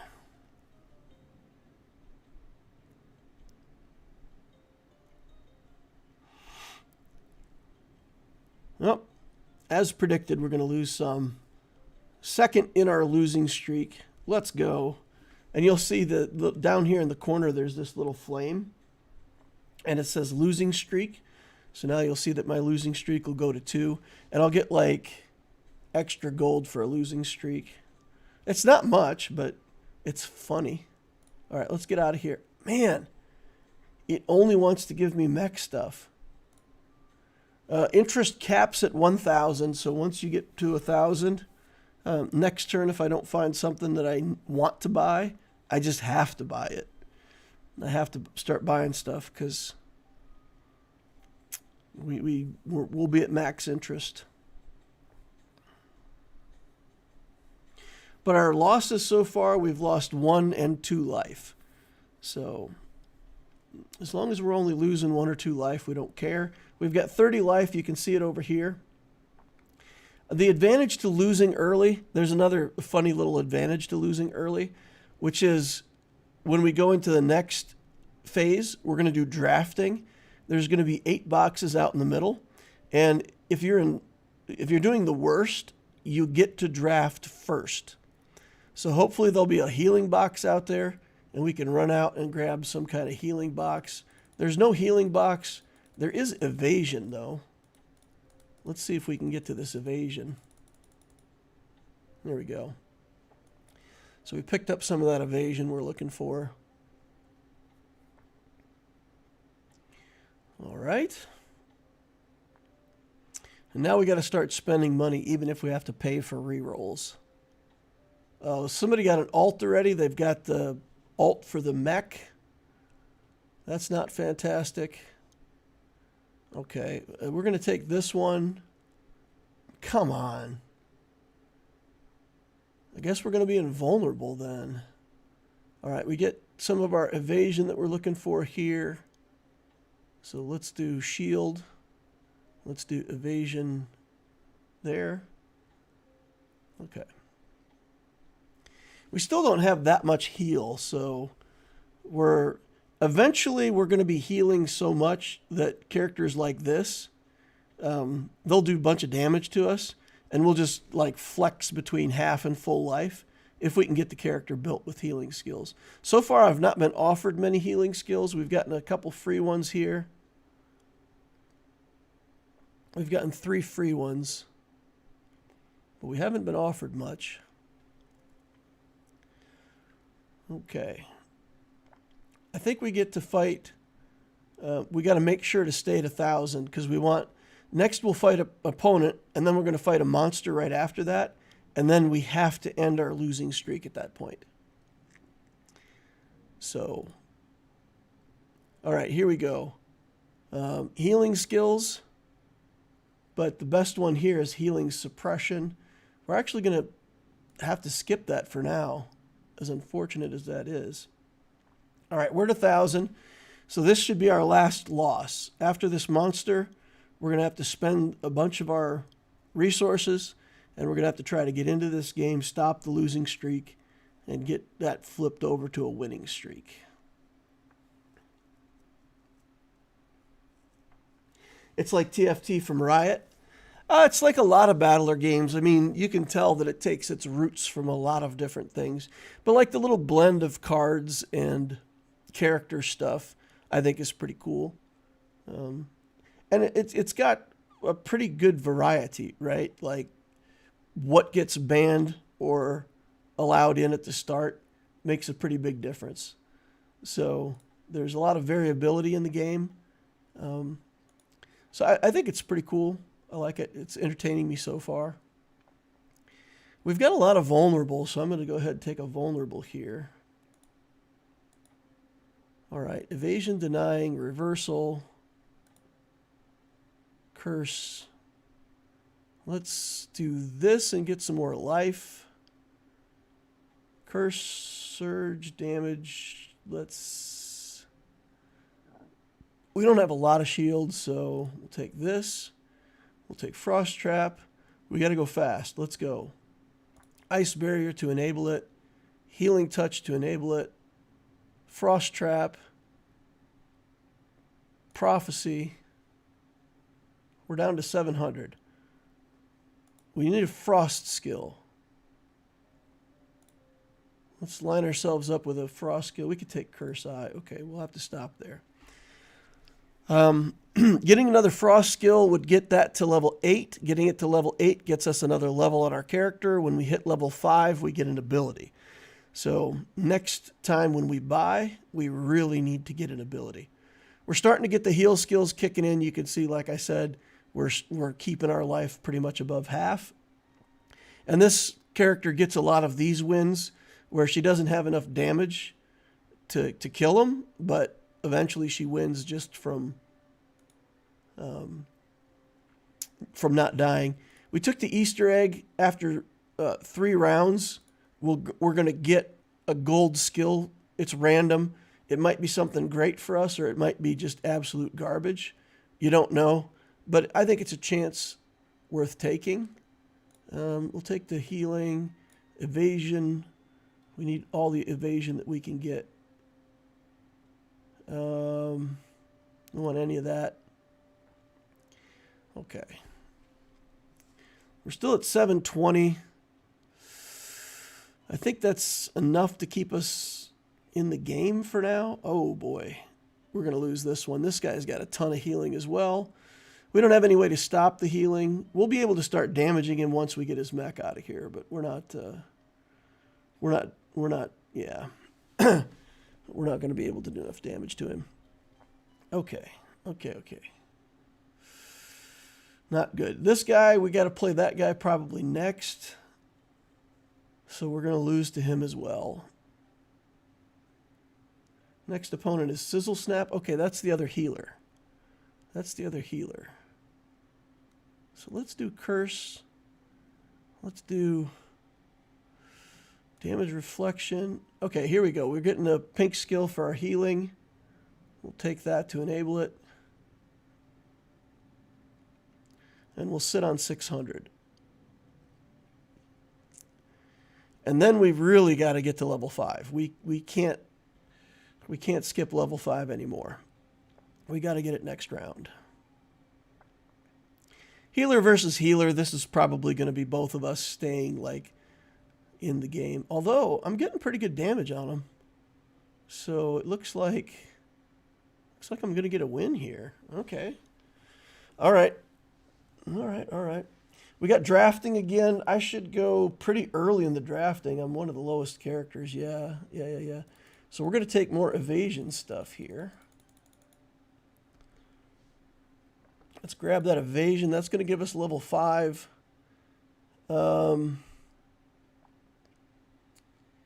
Chance of passive skill is doubled. We're definitely going to take that for now. All right, 890. Let's see. Let's try to get ourselves some more levels here. We can dodge magic now. That's good. We're definitely going to take that. Frost Trap. Let's take that.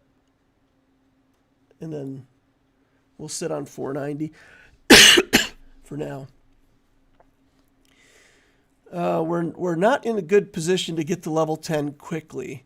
We're at level 6 now. We got vulnerable. We could get shield. Would get us 2 more levels. Heal would get us another level. I guess we're not in bad shape. Not in too bad a shape. We need to get to that evasion ult, though. That's the evasion ultimate for evasion. That skill is going to get us what we need for damage. It'll give us a lot of burst damage. So evasion it gives us armor against basic attacks and physical damage, and obviously gives us a dodge chance where we can just straight up dodge. And that skill that you saw me take actually lets us also dodge magic damage. Okay. I'm going to sit on 770, and here's why. We've got a fight coming up and then a monster. I've still got 15 life. Even if I lose this next fight, I can afford to lose it. It's a guy that hasn't lost in a long time. He's on fire. He's got a win streak. He's got big mech out front. So we're probably going to lose this anyway. But if I can get back to 1,000, then when I do the fight against the monster, I'll cash in, an extra, the extra on interest. So I'm definitely want to do that. My healing's okay here. So if the combat goes on long enough, if I can stay up, oh man, look at that size of that mech that he healed there, that he summoned. He summoned a massive mech. So there's a thing at 50% life, you can summon an extra mech. and he's got that maxed out. So we got over 1,000 gold for this monster fight. We're going to get the Easter egg, Titanic Power. So we got Titanic Power. When you take lethal damage, resurrect at 30% of your max life. Okay, so I thought we were going to get that this turn, but we already got it. It's not giving us any damage, right? It's just reviving us if we die. So,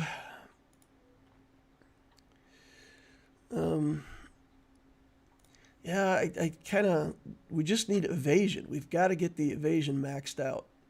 Evasion training, more evasion training.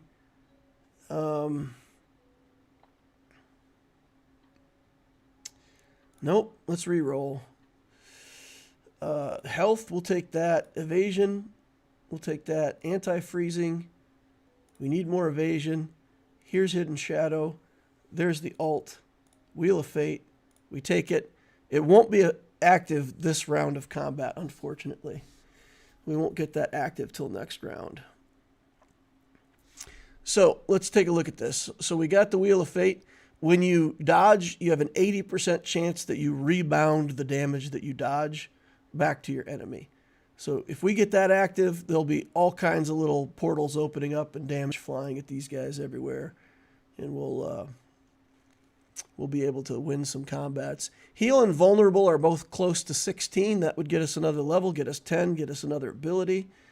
Gatling Gun is going to give us extra attack. I don't want that. Evasion skills or ultimate boost. Evasion skills seem good, right? Let's just go ahead and take the evasion skills. We can take health over here. Get some more healing stuff going on. Reroll the mech. Max out our evasion if we can. Preemptive shield is good. And more preemptive shield next round. We're out of money. We've ran ourselves down to no money. But once you start getting this close to the end of the battle, it's not about how much money you get anymore. You just got to max your skills out because you can't afford to lose. If we lose now, we'll lose like, 5 to 8 life. And we've only got a couple losses left in us at that rate. All right, so now you see when we're dodging, we're sending these little beams of light out. So every time we get a miss, you'll see that streak. So we dodge and we return damage. So the evasion and the healing are working together, right? So we avoid a bunch of attacks. When we do get hit, we have that evasion against it. Do I want the shield, though? Do I want the shield? I don't think I want the... Yeah, here we go. Here we go. Let's take that. We'll get a level. All healing effects 30%. We'll take that. Free reroll here. More healing stuff. We'll get healing light spear next turn. And this is pretty much our end game build. It'd be nice to have the healing alt when we get to it. But now this is what this character does. We just sit here and try to stay at full life with all of our healing stuff. And meanwhile, every time we dodge, we're throwing damage back at them. It's not burst damage, it's slow. But we just heal, chuck damage at them. And the name of the game is not dying, right? So we just beat the guy that has 24 life left and he's on fire. So that's one of the best players left in the game. We're going to get the healing box here. Lots of healing stuff.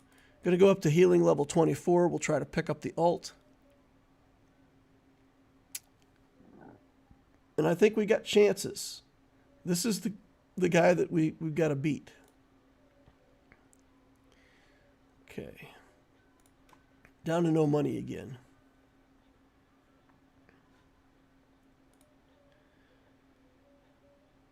All right.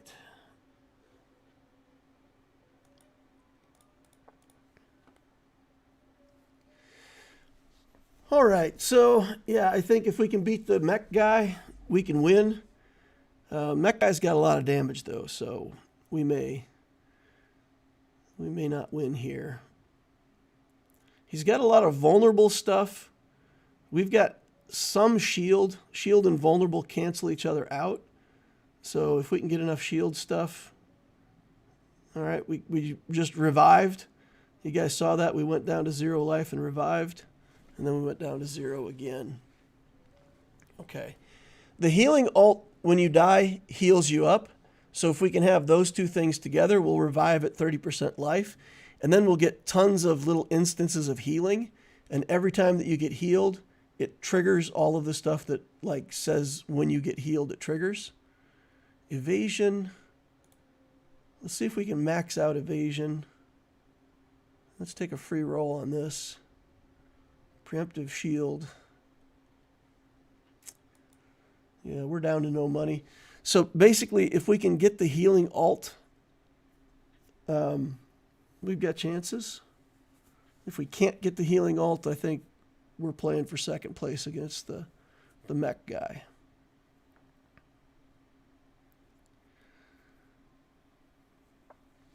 All right. Now, this player's doing really well against us, too. He's not taking any damage. Look at this.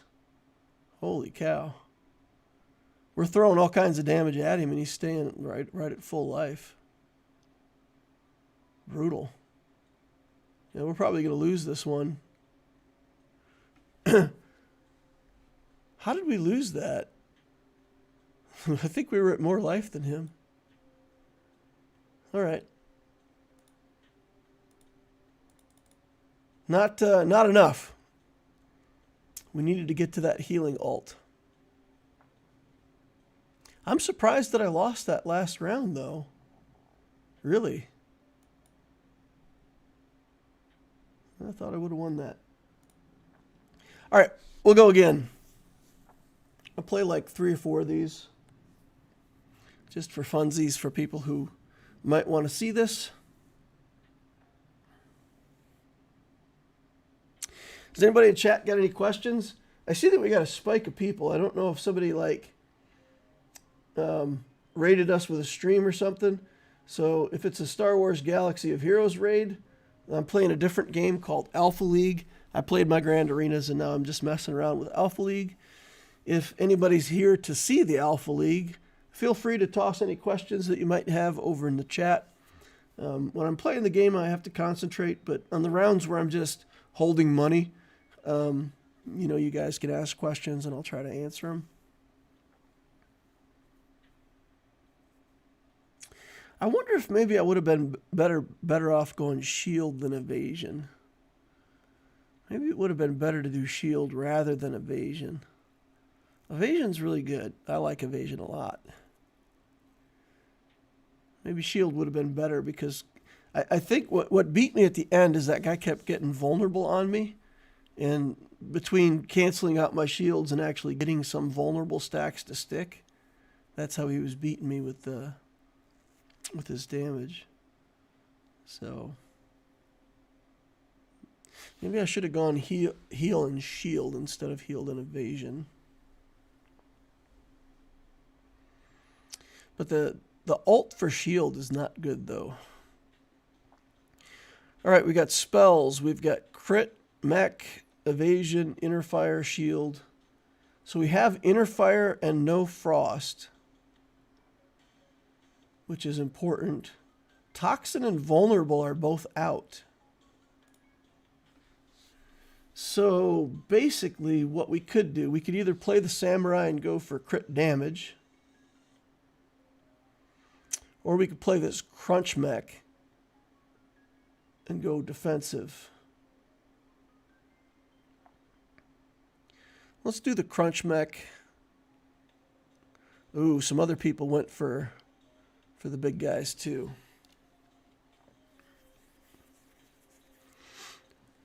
What do you think, guys? Should we do something a little different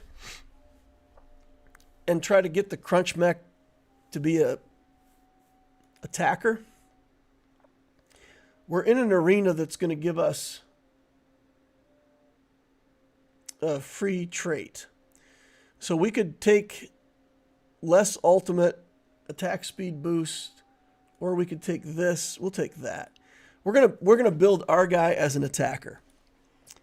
we're gonna go for an attack build here. Maybe a blended build. Maybe a little bit of a blend. We don't want any of this nonsense. I don't want any of this nonsense either.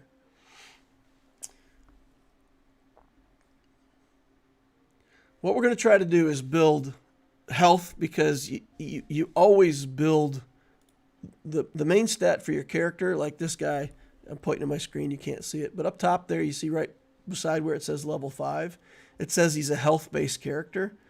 It's always in your best interest to build what your main stat for your character. Like they're tuned to work that way. So we're always going to go health, but I think in this case we're going to go for burst damage. So we're going to go inner fire and crit. And we're going to try to use just a little bit of healing, a little bit of shielding. We'll have some of those things in the background. Oh man. All of these are good. I love this early graduation. It's so good. But getting a free legendary skill is too good to pass up. I mean, you could get a good legendary skill or you could get total garbage. Like if we get the evasion legendary skill with what we're trying to build, it'd be useless. Okay, well, inner fire crit. This is all mech stuff. I really don't want to take mech stuff at first. I'm going to pass. All right, she's going to dodge a whole bunch. Fine. My natural attack speed is super slow. My ult takes my attack speed up. So we're doing an attack speed build because there's no frost in the game. It'd be fun to do. Well, there's no frost to slow us down. We're just going to try to go all in on attacks. There's not a shield character, so there's not a character that we know is going to be building really strong shields, which also makes a difference. Okay, let's buy a couple skills here. Come on with the mech stuff already. What is this? All right, here we get a crit skill. We're going to take Blood Rage. We'll set on 1,000 gold. We'll try to bank it up. We're on a win streak right now. Oh, this lady will beat us. This magic user is like super powerful early on. Her ult is magic damage. It does a ton of damage. Although she didn't do much damage to me right there. Man, I'm owning her. What the heck? What the heck? Okay, I'll take it. I'll take it. These games seem fun, but after Swgoh, I have a problem identifying to unknown characters instead of playing with Luke and his friends. Yeah. So you don't identify with Crunch Mech. But you can just invent anything you want for Crunch Mech. Like he could be... Who could Crunch Mech be? HK-47. Right? Crunch Mech is HK. There you go. He's just bigger and meaner. This game wants to give us mech so bad. That's all we're seeing is mech, mech, mech. All right, we got to take the health when it's up. This is a bunch of healing stuff. We'll take the healing on ult. We'll take self-healing next, but we're going to sit on 1,000 gold. We're going to keep collecting our interest and to get our skills a little bit each time. We're going to collect that free 100 gold. As long as you can sit on that free 100 gold is an extra skill every single time you complete a round. All right, look at us go. We're doing this attack thing. Attack, attack, attack, attack, attack. Look, oh man. Crushing them. All right. There's a lot better skills for us to take there, but this one is so good in the early game. Like just making tons of attacks. His attacks damage is really high and his attack speed is super slow. So basically with that ult, you're trading attack speed for attack damage to make you a little better than a normal character. When you critically hit, heal. I think I want that. And we'll take this modification because it's got a health on it. This is what we're looking for. And then here we can get Undying Phoenix. We'll set on 1,000 gold again. 5 mech. I don't even want mech. 3 health. But one of the health that we got was in our drone, so you can see our little drone there staying alive longer than he should. That guy got the skill that heals him for a % of his missing health, which is cool. You build these guys with massive, like 9,000 health pool, and when they heal for 5% of their health, with the healing bonuses and all that, you're healing for like 1,600 every 1.5 seconds. It's really a lot of healing. All right, we'll take out the monster. We'll get this. More crit skills. We're going to take this to enable shield on crit. Ooh, self-healing body. This is the one I was just talking about. But we could also get healing and crit. I think healing with this is more important. Shield surge, just give us shields. Yeah, we'll take molten. Magic. When you cast the alt, we don't really want that. We can slow down our enemy's regeneration. Where are we at on spells? I don't really want spells right now. Okay, we'll take this for crit. Looking for health, crit, and inner fire. We'll take this for inner fire. We'll take this. And see how we're doing in the battle. Our Easter egg hatched. And we got an ability that when we die, we gain health. So we died there, and we gained a bunch of health. But Mech Boy over here has just got too much stuff. If we'd spent this 1,000 gold, you know, if come on. I was clicking on the screen and accidentally hit that. +4 random XP, but no longer receive interest. I'm going to do that. That will give us +4 to these skills. It will start leveling us up toward our alt, but we can't gain interest anymore ever, so there's no reason for us to save any money. So we're just going to dump all of this cash. Giant Force, Flying Shields, Reversals, Rage, Life Tides, Crit Training. Let's get our skill here. Permanently gain 200 max hit points for each player victory. We'll take that.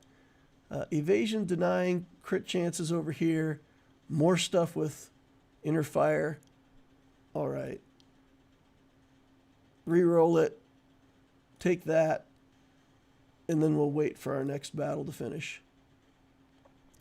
Inner fire stacks. When you get inner fire stacks, it makes you attack faster. It makes you regenerate mana faster. So basically, what we're trying to do here is build up our crits on our attacks, build up our inner fire. So we just kind of go spam, spam, spam and on the attacks and get a bunch of them as crits. Boiling Tar is going to be really good. Actually, we might take Soul Offering first to give us a little more damage. We managed to pick up a lot of shields, so just by the fact that we've been picking up the things that we want with crit, health, and inner fire, a lot of those have also had the shield skill on them. So we've got a ton of shield. But check us out. Look at this. We're gaining inner fire stacks, and we're just spamming these basic attacks everywhere. Shooting fireballs like there's no tomorrow. Shooting fireballs like we're HK-47. Let's go. All right. We can never gain interest again. We're all the way down at the bottom. All right, let's take that. Flying Shield again. Flying Shield's going to be really good for us. Shield Surge would be good, though, too. All right, we've already got one instance of Flying Shield. Let's actually take the Shield Surge here for a... No. You know what? Wait, sit on it, save money. They let me have the crit box. Nobody wanted the crit box, so that's what I got, like, by default. Little do they know, I want crit. I'm actually building crit. Look at this. I'm trying to get health skills, and my health is like mech. It just keeps giving me mech stuff. Look at that. The crit stuff that I got, some of it was mech. That's funny. All right. This champ is an evasion champ.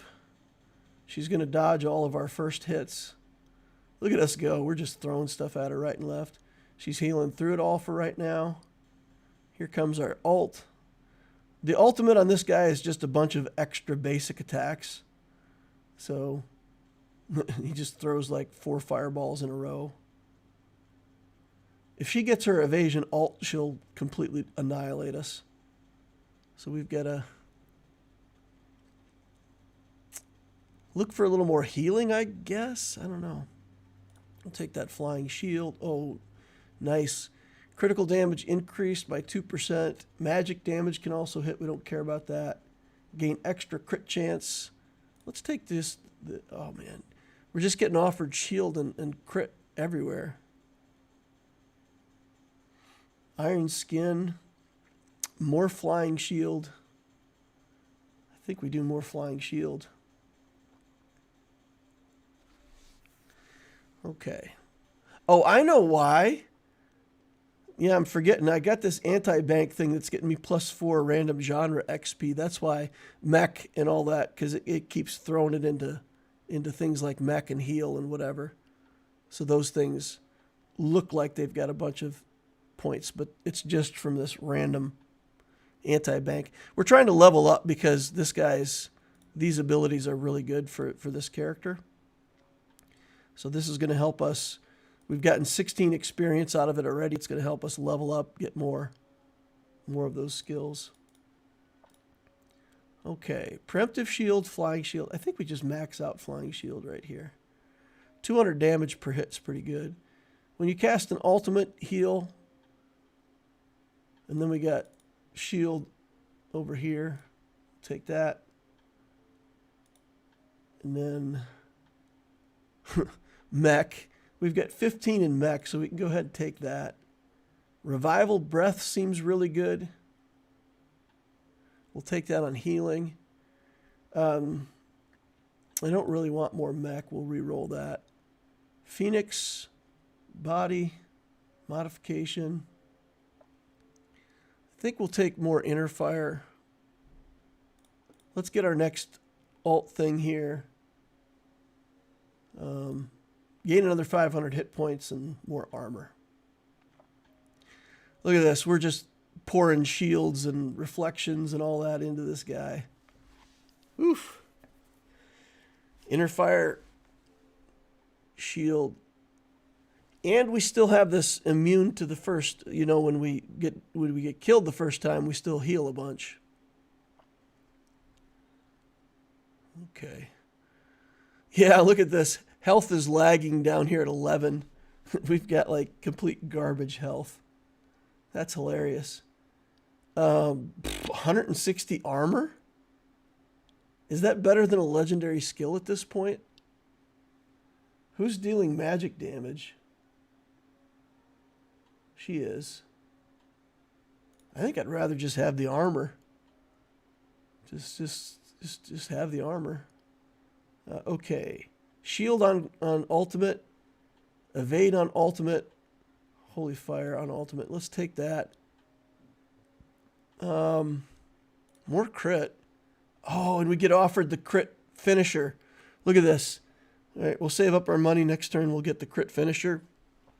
That does half of the opponent's life in damage, in true damage, like right at the start. So we just, like, this big sword falls out of the sky and does half of their life. That'll be really good against the guy with the mechs.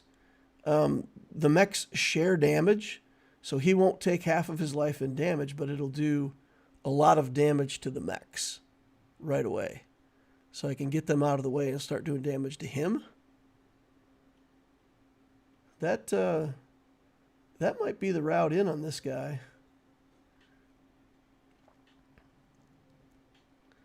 All right.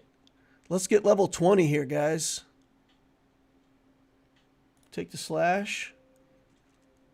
What do we need for level 20? Inner fire would get us a level. We're offered inner fire here. Let's just take inner fire. It offers us all kinds of different stuff. We've got that. What do we even want for alts now? I don't even think we want alts. I don't think we care. I think we just want to keep increasing our physical damage as much as we can. Physical damage and shields. Inner fire. Inner fire. Inner fire. Inner fire. Stack up the inner fire as high as possible. Crit inner fire. That's still what we have to do. Confirmed. Okay. We've got another draft, and this time we're dead last in the draft for sure. Me and Vic Man are the only ones that got fire on us. 28, 29 life respectively. So we're hanging out waiting for everybody else to pick. Oh man, everything here is good for me. There's crit.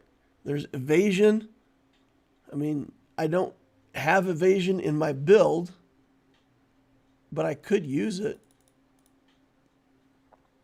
All right. We'll get our crit up to 40 so that we maximize our crit chance. Wow. Like everything is good for me right now. Like literally everything that I could buy is good for me. When you add self-shield, I'm going to re-roll that. And I don't want the stupid drone stuff. Gifted power. We'll take it. And then we'll take this crit chance next time.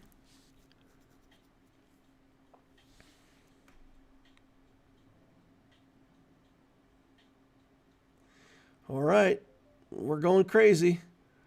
There's the extra little mech he gets at half-life. Come on, man. Throw down. All right. That big slash at the start. All that extra damage going into his mechs made a big difference. Getting rid of those more quickly cuts down his damage by a lot. And we're at level 19. We've gotten 32 total experience from this. This is a tough call. If I take Starburst, that gets me to 40. I really want to be at 40 crit. Oh, and it offers me crit on the very next one. We'll take crit chance. Heck yeah. Then we get health here. Reversal victory. We'll take that. Base attack of... Let's do this. Look how big we are now. Check us out. He gets size as part of his abilities, and I just doubled his size. I have to be honest with you guys. I don't know what size does in the game. I don't know if there's actually an effect of being bigger. I don't know if it gives you any advantage, but it looks cool. Look how big I am. Take up a whole screen over here. Fantastic. All right, let's see. What do we want here? Reversal victory. We want that. Take all those free skills we got from killing a monster. Blood Rage is still good after all these years. Eternal Rebirth is going to be fine for us. Soul Offering is going to be good. Combat Begins, we gain more life. We love all this stuff. Mana Drain, Felixer. I don't know. We could take that too. Level 22 and counting. We're still getting 40 experience we've got. So 5 of our levels has been from this. All right. Look at these mechs. Look at them go down. All right. My opponent's been stripped of his mechs. Crit damage is currently 18% crit chance, and all my crits do 120% crit damage. So that's what I did. Ooh, what do we got here? We can... Every 1.5 seconds deal physical damage equal to my max health. or gain more life at the start of combat. I think we'll take that just to activate it. Do we want any of this stuff? I don't think we do. And then Arrogant Aura, when we take damage, gain more inner fire. All right, watch how fast I attack. You pew, pew, pew, pew, pew, pew. Look at this. Look at this. Just go crazy. 447 stacks of inner fire. And since his ult is also just more attacks, it just looks like a constant stream of little fireballs going across. When you take damage, gain inner fire. We like that. Drone stuff, let's re-roll it. When you dodge a hit, cast 40 more damage. Let's take it. We're getting everything, guys. We're getting everything in the game. This is called a barrel build. It's basically the idea that your skills are a big barrel and you just fill them with everything. So we're going to get to level 25 here shortly, just on this like barrel theory. Just fill up everything. What's the best for me here? He's going to let me have inner fire? I'll take a bunch more inner fire stuff. Let's go for 1,000 stacks of inner fire and see how crazy we can get. Life Tide is good. We're critting all the time, right? This is more life. We'll actually take that. This is more burst damage. When my drone gets to... I don't want that, though. When you critically hit, heal yourself. Healing suppression. Stop the enemy healing. That's good. Okay. All right. Now, we've beat this guy several times, but he's still gaining skills. And if he gains just the right skill, things can turn in a hurry in this game. He's down to 2 life. I'm feeling pretty confident, but I don't want to get overconfident. Yes. We got another tick. We got another skill. Let's take Seismic Aftershock. Let's... more healing on our ult.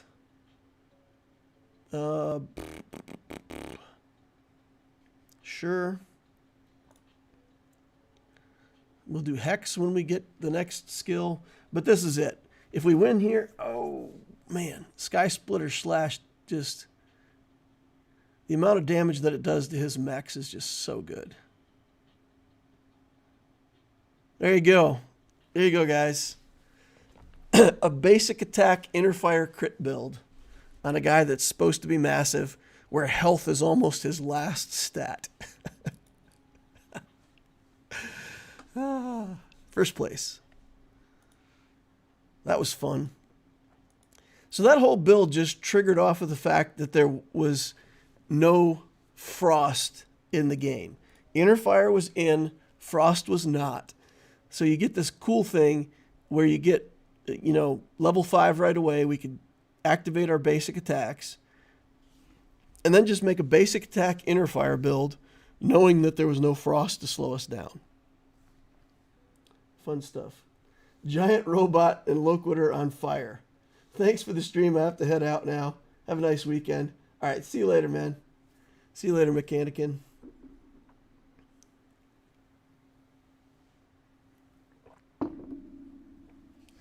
All right, let's see what we get this time. Healing, crit, vulnerable, evasion, attack, spell, toxin, shield. Health is out, frost is out, inner fire's out. Vulnerable and toxin are the thing to do.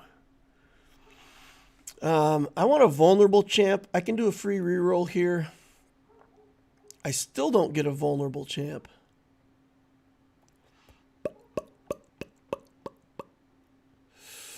Cleansing might be the other route to go. We would have to go spells. Okay, well, I guess I didn't pick fast enough. I was sleeping on the job. So we're going to be playing, in my opinion, one of the worst champs in the game.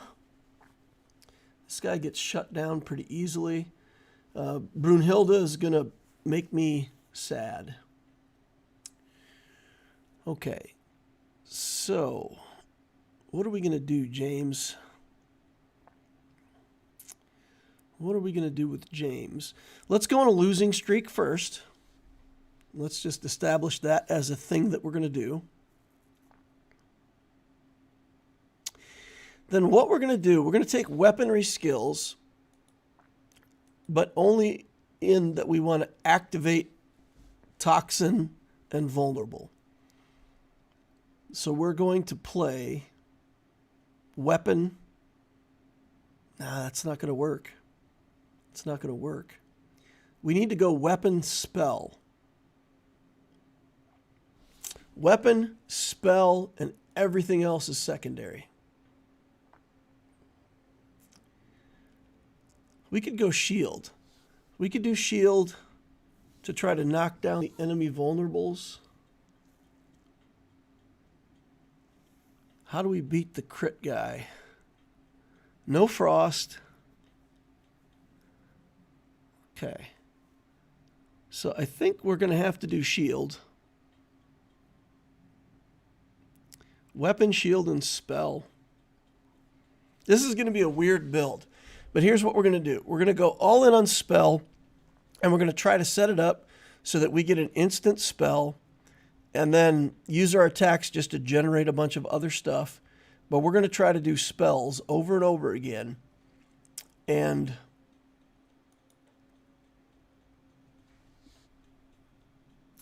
there's a hex ability that says when you cast an ultimate, you can turn the enemy into a sheep. So we're going to try to keep the enemy sheeped 100% of the time. And it's going to nerf what everybody else is trying to do because they're just going to sit there as a sheep. That's the goal. That's the goal. So we just got to get some other stuff. Some antitoxin. We're going to have to pick up a bunch of different stuff, but basically we're going to do an ult build on James. Weapon, spell, and I think it has to be shield. And we'll pick up a little healing here and there.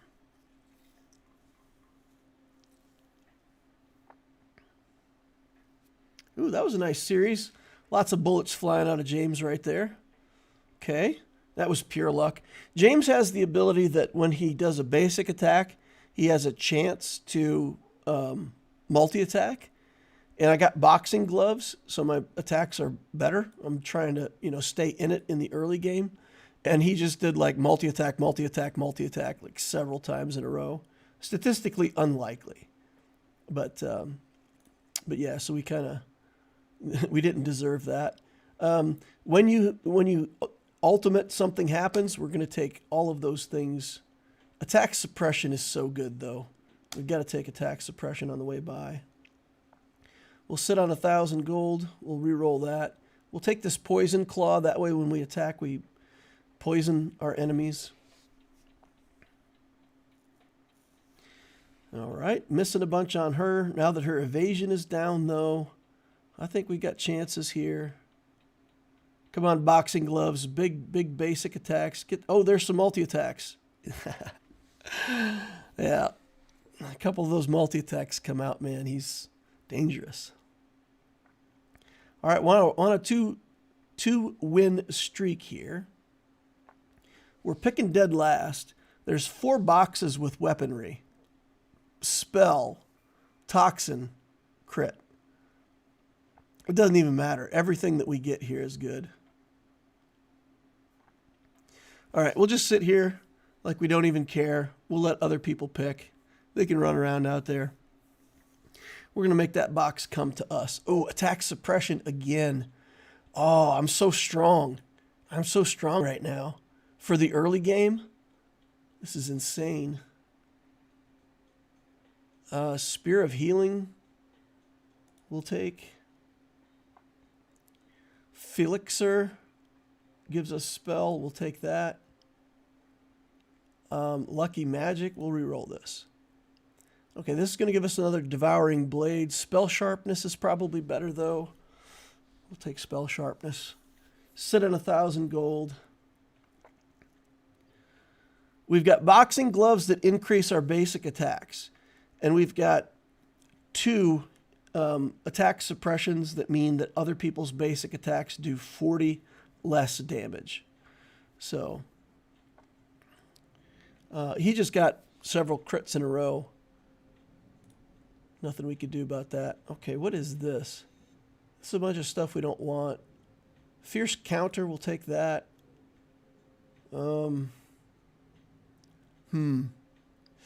Fatal strike when we crit. Curse interference, just they curse us less. I think that's good. I don't want any of this evasion stuff. I'll re-roll that when I get money again. We've got a monster turn coming up, so we'll kill this guy, and then we'll kill a monster. Nice. Boxing gloves. Kicking in, doing tons of damage. Once we get to level 8, we're going to get an attack speed boost out of that, so we're going to be attacking even faster.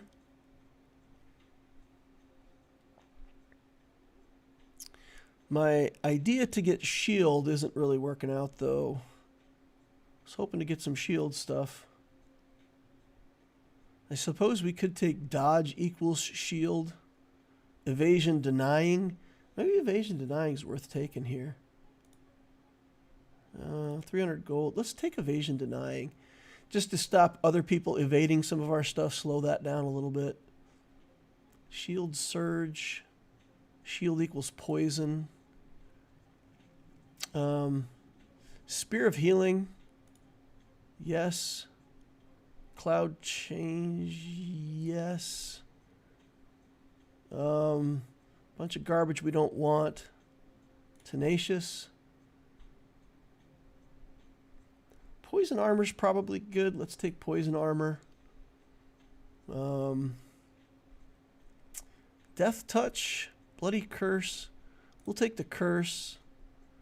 We're getting into vulnerable. I didn't really want to be invulnerable, but it just keeps offering us vulnerable after vulnerable. So I almost feel at this point like we're obligated to take it. Gift box, 6 random skills, toxin skills, or a bunch of gold. Let's just pick up the random skills. Take it. We've got kind of a random build going on anyway. We're all over the place. Mana shield, ultimate stuff. We want spell. We want spell wherever we can find it. Healing touch, healing suppression. Healing suppression is good. We'll have to take that. Okay, we'll set on 1,000 gold again. We're at level 4. A shield or a spell. Let's take that. That'll get us to level 4 and get us Ruthless to drop their armor by 70. So we drop below 1,000 gold, but fine. We need to stay on our winning streak, right? We've got 2 wins. We need to keep winning.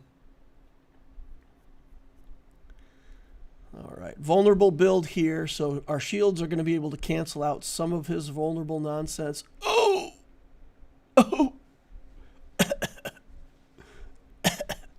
He has the poison alt. So at 5 seconds, you get like 800 stacks of poison. So he was kind of doing nothing. And then 8 seconds hit, and he put a ridiculous amount of poison on me. And I instantly died. Gale Sword is really good for us. Flying Shield is oddly good because we keep getting shield stuff, even though that's not kind of what we set out to do. Fine. We'll drop to 420, 520, and then we'll try to be a little more picky about the next couple skills. We need to get spell to 8. I'm looking for spell stuff and I'm not finding it. So my intention, what I wanted to do with this build is not turning out. So I think at this point I may have to flip and just do something different. Healing or crit. I think at this point I take crit. Let's get crit to 8. Oh, we got crit to 7. Let's go ahead and get some crit. And then we'll just have like a little bit of everything. The advantage to having a little bit of everything is that like when you do a weapon attack, it triggers a poison. When you do poison, it triggers vulnerable. So you get kind of this like back and forth of everything supporting a bunch of other stuff. Oh, we'll take that. Oh man, it's giving us weaponry stuff. That's good. That's good. I'm gonna sit on 200 gold here. Yeah. And then we got to try to get to level 10. So we need. Oh. So she got the ultimate where when she got to 0 life, she healed. So she started healing up. And then she's got enough magic damage that she just nuked me in one ult. There's not much way around that. The way around that is spells. We got it. Let's just focus on spells. Magic Mark, we'll take it. Healing Touch, we're going to skip it. We got to find spell. And I'm down to 130 gold. That was foolish. That was foolish. I need to save money. All right. We're going to use free rerolls, and we're going to be picky, and we're only going to buy spell stuff for like the next 4 rounds.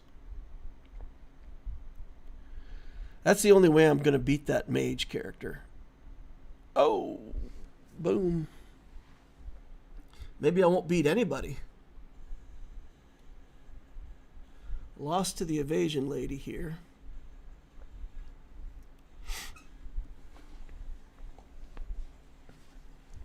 I've got good damage, but I need either more burst or a way to stay alive, which I'm not finding either one. Spells only. Attack suppression. Come on. That's a spell. Elixir's a spell. Done. Sitting on 560 gold.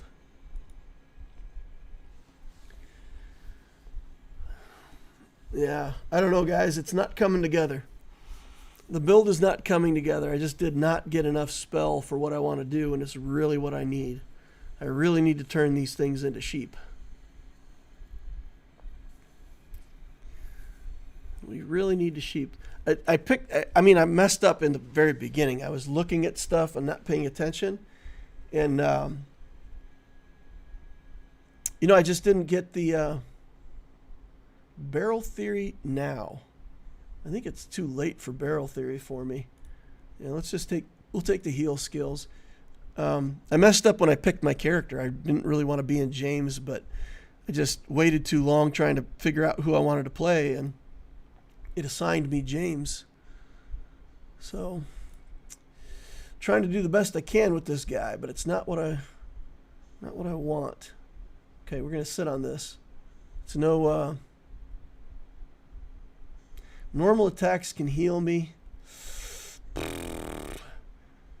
It's either burst or spells, and that's it. We're not getting out of this one alive, guys. This is like a 6th place finish.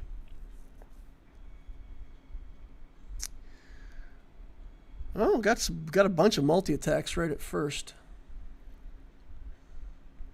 That works. Ended my losing streak at least. Okay, spell. Shield surge. Damage. Vulnerable. Get more shields, I guess. Let's get Iron Skin. And let's do Walking Target to knock down some evasion on enemies. We have the archer in here, Sylvie, so we have to be careful of the evasions. Okay, I'm up first. Give me this spell. Oh yeah, nice. Got a bunch more spell stuff. Sheep incoming, guys. Sheep incoming. Please. We got Magic Surge and Magic Mark, but no sheep yet. Okay. Hex. There it is. Flying Shield. I don't think Flying Shield is it, guys. Spell Sharpness. Felixer? Felixer's good. Lucky Magic. Cloud Chance. Attack damage, we'll take that. Reroll it. I'm just going to reroll until I find another spell. Revival Breath could be good. I lost 5 life there. I'm on 7 life. Flying Shield, no good. Heals, Tenacious. Oh, clicked too soon. Spell and Shield. Might want to take that. Come on, I need more spell stuff. Not getting it. Not getting spell stuff. All right, this is it. If I lose this, I'm out. If I win it, we've got to get to Hex. Oh, come on. Too fast. All right. We didn't make it. We didn't get there. Oh, I'm still in. I'm still in. He didn't kill me. I'm still in. Okay. Monster. We got 670 for the monster, so we'll get decent rewards here off the end. Okay. We need spells. Come on. We need spell stuff. Give me spell stuff. Mana Shield. No. Just spells. Just spells. Denied. Denied. Denied. Come on. Whatever.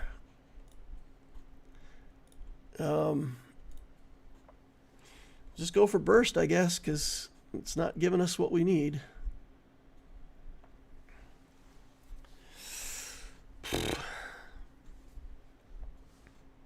Yeah.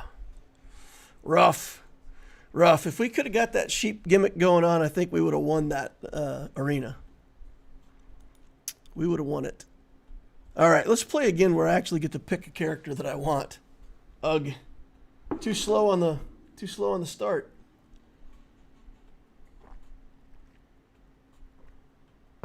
Asleep at the wheel and got assigned James. James can be good. I mean, in the right arena, in the right setting, he has a massive amount of burst damage that he could do.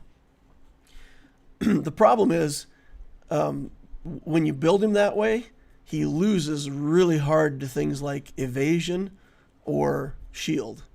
And there was all kinds of evasion and shield in that arena. All right, what's out? Heal is out. Frost is in. Inner Fire's in.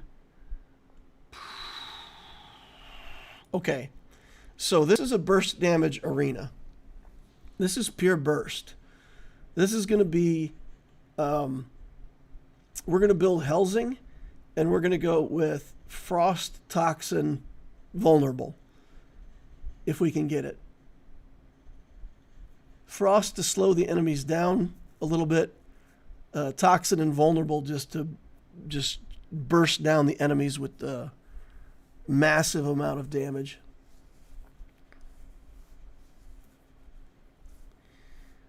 Yep. There's so much Frost. When Frost comes out, if you play Inner Fire versus Frost, the Frost will almost always stack faster than Inner Fire. And a lot of what you can get Inner Fire from is attacking. So once you get slowed down with Frost, you can't get your Inner Fire stacks. So even though Inner Fire and Frost cancel each other, Frost greater than Inner Fire. That's the issue. So we have to play this game like we don't get to attack, right? We got to play it like we're going to be frosted up and not attacking. So doing the Vulnerable and Toxin is going to give us a situation where we don't have to be attacking. They can frost us all they want. We just need to stay alive and do tons of burst damage. We'll sit on our money again. I love doing that at the start. Oof. We're going to lose to this big mech guy. This Crunch Mech is so strong in the early rounds. He's really, really good. The Samurai, too. This guy, Yukimura, he's fantastic. Brunhilde, really good in the early rounds. Gain 700 gold, but reroll costs get messed up. I'm all in on that. Follow the tide, right? Yeah, 700 gold. I can manage my reroll costs. No problem there. All right, let's go start spending some of this money. We'll wait for this to expire. When we go to the card, next skill pick, free reroll, we'll take that. All right, let's get some stuff. Here's a poison.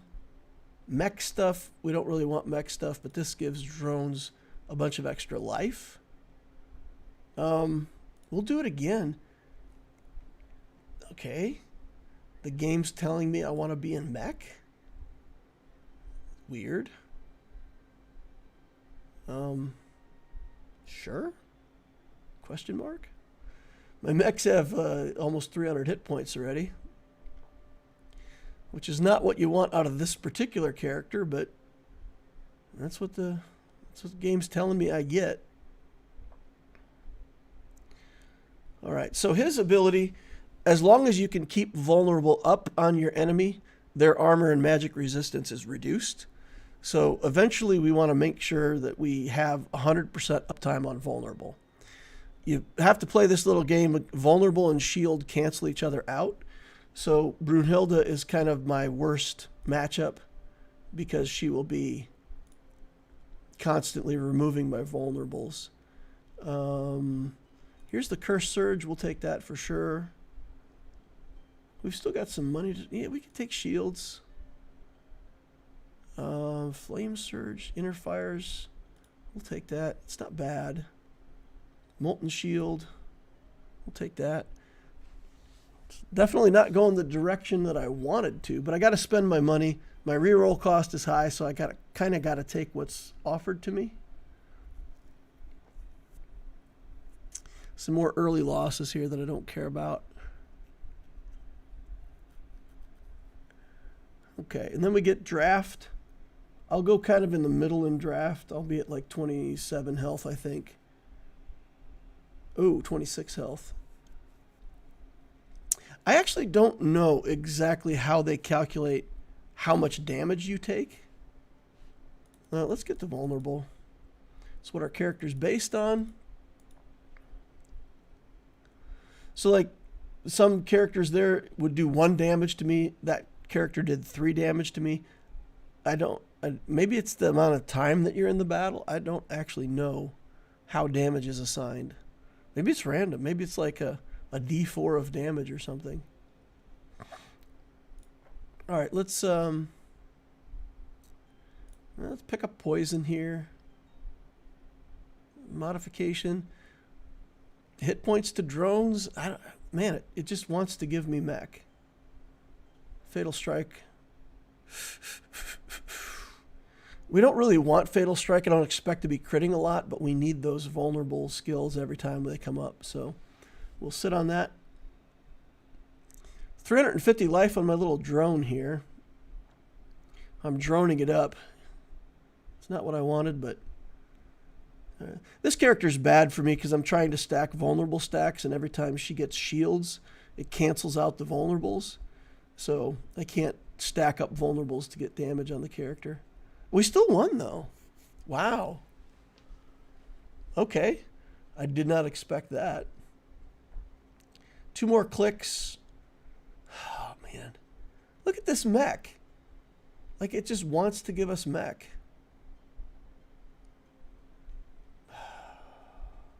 We'll re-roll it. Mech with cooling. Take a cold wound here. Crit training? We're going to sit on it. That 80 reroll cost. I'm going to sit on it. Look at me with my mech tech. Soaking the early damage. I don't know. Come on. I don't want to be in mech. I may end up taking it, though. I'm not getting any frost either. Okay. You know what? Let's take this crit training. You know, may not be exactly what I want, but some more crits. We've already got some synergy with crits, even though we weren't asking for it. Poison armor, bad infection. Ugh. I don't want any of it. I'll take this. Here we've got vulnerable, we'll take. Here we've got inner fire shield. We'll take this. Final prophecy we'll take. Anti-freezing we like. Final prophecy we'll take. Flame surge we'll take. And I don't mind molten shield here. So you see I'm getting a bunch of inner fire stacks, but this other character's putting frost on me so fast that like the frost stacks are always ahead of the inner fire. I've got 8 inner fire skills already. All right. We're winning though. We're on a couple of wins here, on a win streak. Random skill becomes available. Done. All right. So that means when I don't want stuff, my reroll cost doesn't matter anymore. If I don't want what's up here, I just click random. All right, molten shield. That's not bad for what we've been building. Fatal strike, final prophecy, crushing force. Okay. So basically what we're going to do now for a little while is simple. I guess it's not that simple.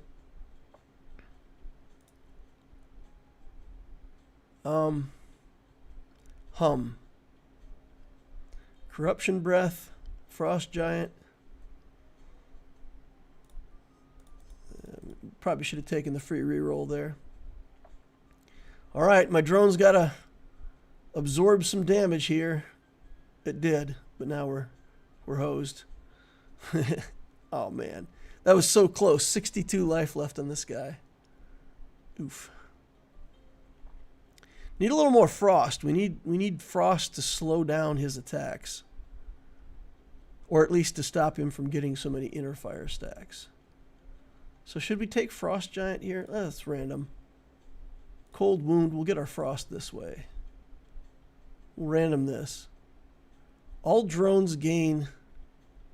Oh man. I'm taking it. I'm taking it. Random. Okay. Curse formation. Taking it. We're down to 750 starting gold. But we got to turn around the loss streak, right? We got to start winning. Okay, we got another skill down here. Normal attacks add vulnerable, additionally reduced. I think we'll take the attacks reduced damage.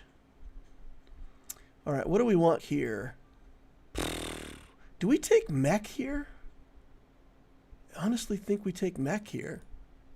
As stupid as that sounds.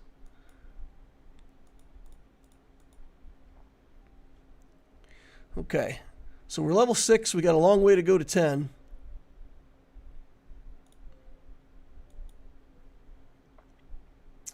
Poison surge. Kind of wouldn't mind having poison surge.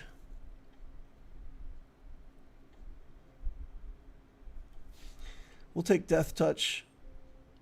Reroll here. Antidote is too good to pass up. And we'll wait on this stuff to re-roll it and get rid of it. Okay. Still sitting on 850 gold. That's quite a lot of money to be sitting on this late in the game. Oh! Oof. Oof. All right. If I go below 20 life, yeah, there we go. Go below 20 life. Come on. All right, we're going to have to... go. What are we going to do here?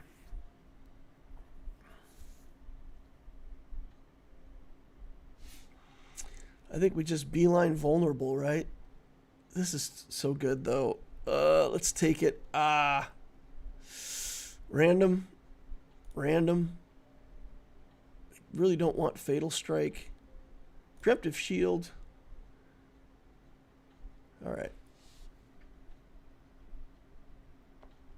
Oh, wow. We bursted him out. Bursted him out. All right. Let's get vulnerable up to 24. We'll wait till after this monster battle. We'll collect interest here. We'll collect 90 interest off the monster.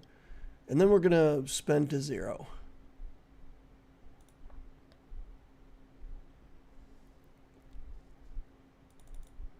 Okay. Flying Shield, we'll take that. All right. We'll take Preemptive Shield then to Random. Random. Death Erosion. Let's go. We got our ultimate for vulnerable. Life Plunder could help us get a level. Giant Force could help us get a level. Toxin could help us get a level. Level 10. Let's go. Here we go. Vulnerable stacks. Yeah, we'll additionally reduce. So we're just gonna try to keep our vulnerable stacks up all the time and make the enemies really weak. So let's watch shield versus vulnerable over here. You see, vulnerable's winning. As long as vulnerable's winning, we just rip through that shield lady like she was made out of tissue paper. Okay. Burst damage is where it's at here. Magic boost, barrel theory, lifting exercise, health. 7 health skills. Barrel theory could get us a bunch more of our ultimate, or we could take the ultimate boost. I think we just take the health skills. Let's just keep leveling up our character here. Mech. When a drone is destroyed, deal extra damage. We're going to take that. We're going to take the tar. We're going to skip the inner fire thing here. We're going to take this. Take boiling tar. Okay. Out of money. But we should have some pretty good burst damage now. We should have really... Should be so basically my character can't stay alive that long, but if I can just all of the things that say at the start of combat do a certain thing, make an enemy vulnerable, we take these, and we'll take life plunder next time, because stealing a percentage of our maximum hit points off our enemy is also a type of burst damage, right? If we steal their life, that's less damage that we have to do. So we'll take that as burst. We still want to try to get vulnerable to 40 so that we can just really max out our vulnerable stacks. All right, burst against burst. Let's see. Yeah, look at this. Look at this. We have arrived, y'all. Our build came together on this character. We couldn't get it to come together on James, but I threw so hard not taking Talisman. That's funny.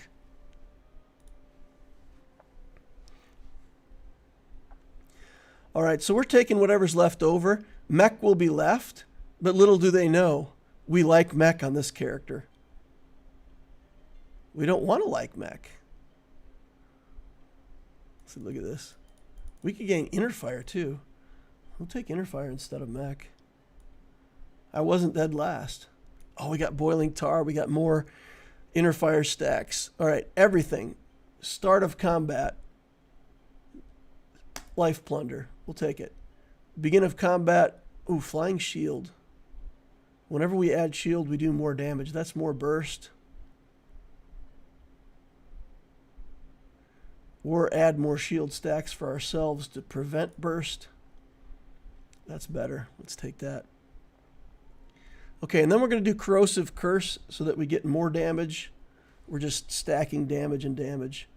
We should rip this guy in half. Yeah, beautiful. Beautiful. Inner fire stacks. He has vulnerable stacks. As long as he has vulnerable stacks, he's 60% less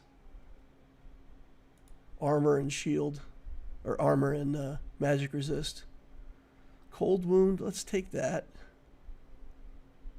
This is all garbage. Let's re-roll it. And I'll save money for one round.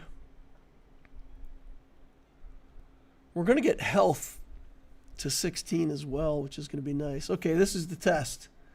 This is our test here. We passed. We passed the test. The other big burst damage champion, I guess the mech guy is probably our real test, right? The mech guy. Actually, it's a girl, I think. Oyola, what is her name? I think it's supposed to be a girl. Aloya. Are you Aloya? Preemptive poison. Take it. Anything at the start of the battle. Anti-freezing. Take it. Anti-freezing. Take it. Crushing force. Undying body. Take it. Steal hit points. Start of the battle. Take it. Dread scream. Go. All right. Oh, he's outbursting me. No. No. No. Oof. 7 damage. I took that guy out. That, oh man. He almost had me there. That was almost over. Let's see if we can get health. More burst. We don't want any of this. More burst. Soul offering, gain inner fire, chance to do physical damage. We'll take health. It's at 23. Vitality burst. Okay. We got health to 24. Nice. That gives us a little more magic damage. I don't know if we'll need it. Oh, this guy, he's got rebirth. He's got rebirth. So I killed him. I bursted him out, but he came back to life. So what do we need here? We need more frost to slow him down, I think. Or else we're playing for second. Maybe we're just playing for second on this one. Let's try to get our vulnerable all the way up. Although iron skin, another level of iron skin. It's hard to know. It's hard to know, guys. If we can pick up a vulnerable off of the next carousel, the next draft, I think we'll be in pretty good shape. Okay. Couldn't get through the mech guy. Didn't have enough burst. He's got the poison thing. So what saves us here? The health ultimate would save us. Okay, that gets us over 40 on our vulnerables. Yeah, I don't know what saves us here. I don't know what saves us. How much did we get from randoms? We only got 6 experience from randoms. That's not fantastic. Yeah, we've got like 2 more battles to fight against this guy, and I honestly don't know what I could pick up that would solve the problem. I don't have enough damage to get through these mechs. He's got the mech ultimate, all of it. Yeah, I would have to have a rebirth skill or something. Maybe more frost. I mean, really. Who knows? Let's pick a couple more frost skills and see if that helps at all. We've got 1 more battle to fight. We're not going to change. Going to change it. It's a good fight, though.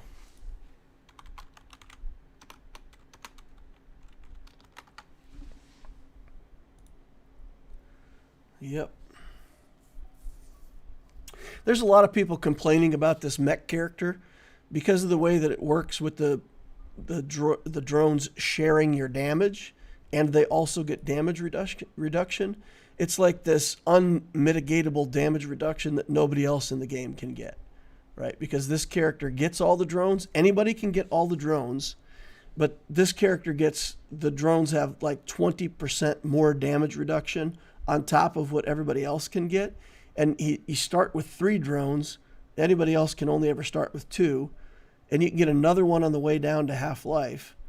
So this character can build such a big health pool with so much damage reduction, and there's no way to mitigate the damage reduction.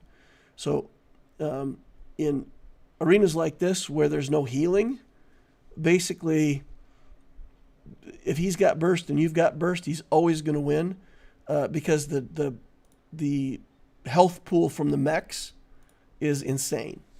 It's insanely good. So yeah, I think that character will probably be adjusted.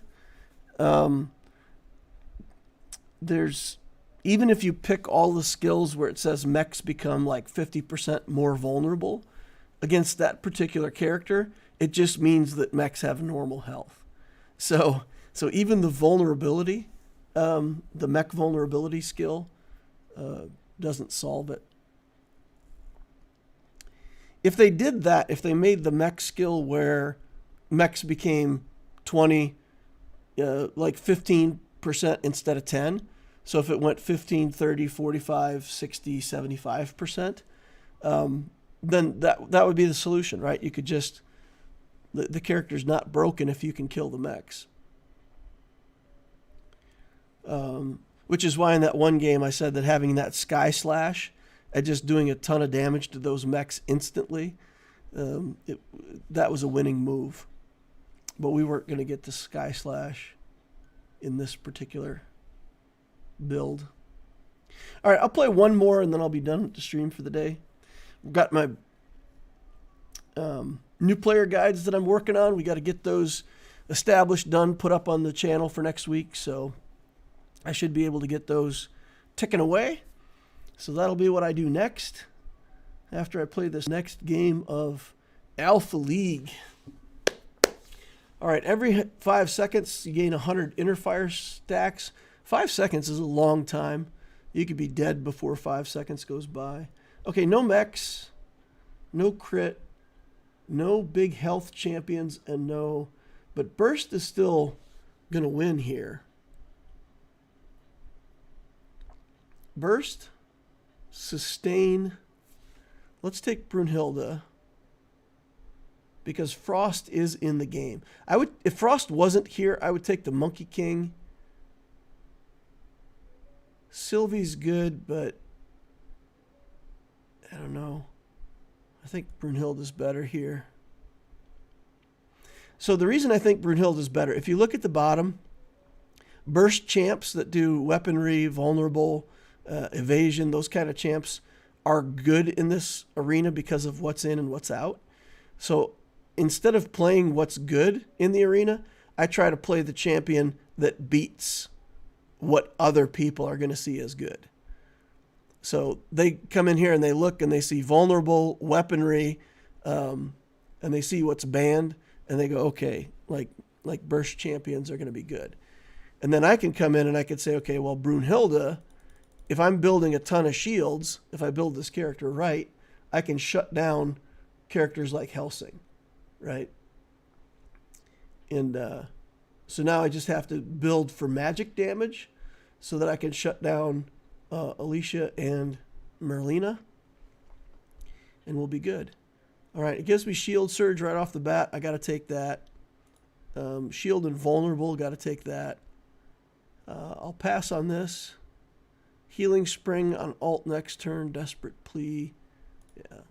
All right, so we spent some of our money. We've got a good early game champion anyway, so I think we should be okay to win a couple of these. There's our free inner fire stacks. I didn't get much inner fire because she's frosting me. So my free 100 inner fire stacks just canceled out some frost, and that's all. But that's okay. This champion's got a busted passive. When she gets hit with a basic attack, she gains shields. So if you look at that, when taking normal damage, gain 20 shield stacks. So in the early game, when you're just doing damage to each other with basics, it becomes pretty good. A lot of people take this blood trial. So if you click blood trial right now, you'd lose 10 health and gain 4 levels and instantly get one of your skills. That's tempting. I really don't want to lose all that health, though. I really don't want to lose all that health. All right, we'll gain health on ultimate. More survival stuff.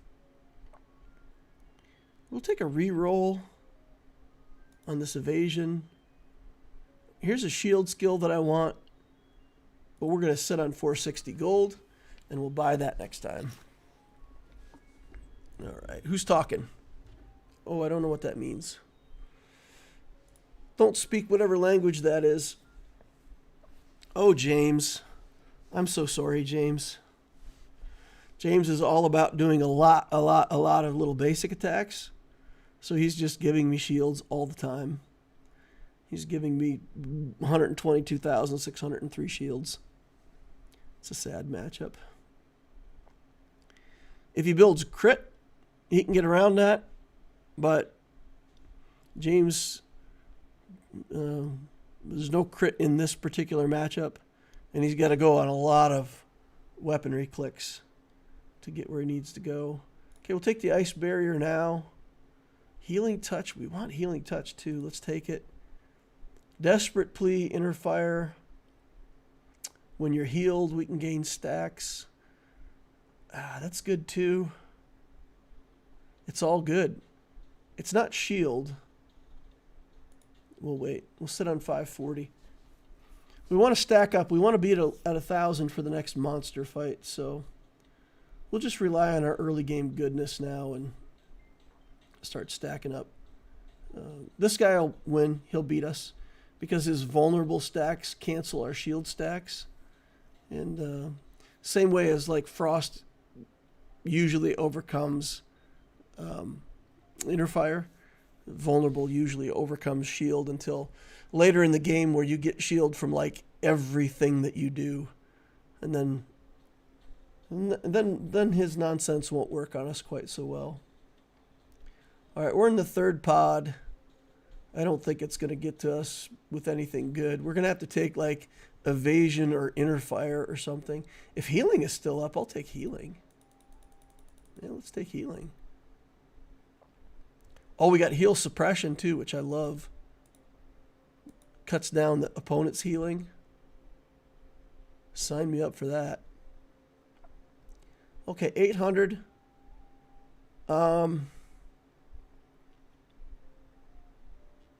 I'll take this and go to 700. Tenacious. We'll take that and go to 6. And then we just got to sit. We got to wait. I want this too. Now that I'm getting healing stuff, I'm going to take healing. All right. I got to stop. I got to stop clicking the button. Got to save some money in the bank. I like to take advantage of the free rerolls though. So if it's not something that I know I want like right now, I want to use the free rerolls. So when it's just like giving me stuff that I want turn after turn and I don't get to use my rerolls, it's like a little bit tempting to keep clicking the button like I was doing. All right, we're like even, but she's going to get an alt off like right when it expires. Yeah, exactly. The timing on it was just in her favor for the alt. It's okay, though. It's okay. All right, we're going to sit on 770 gold. We should get, I mean, we only need 230 gold. We'll get that even if I lose. I'm on a lose streak, so that's fine. And we'll go into the monster with 1,000 gold. We'll get full interest from that. And then we got to start finding shield stuff. Swgoh Gameplay says, hey, hello, DL. How are you? How did the GAC go? I lost on Talionis, but I was winning as of the time I finished on Loquitur. The other opponent ran out of steam against my Queen Amidala team, but there's still a couple other teams on the board that he might come back and fight, so it's not a guaranteed win. I think I won Loquitur, but we'll see. I stalled out on ships. I did a ship fail. Didn't actually kill his Leviathan. Okay, 1,080 gold. Kill this monster. And then we just got to start getting some shield skills.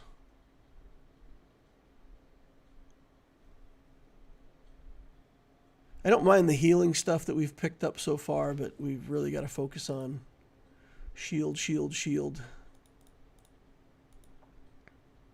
Got to get all our shield interactions activated. Okay, here we go. Oh, somebody got a legendary. Cold wound, we'll take that. Actually, yeah, we'll take it. Shield, take it.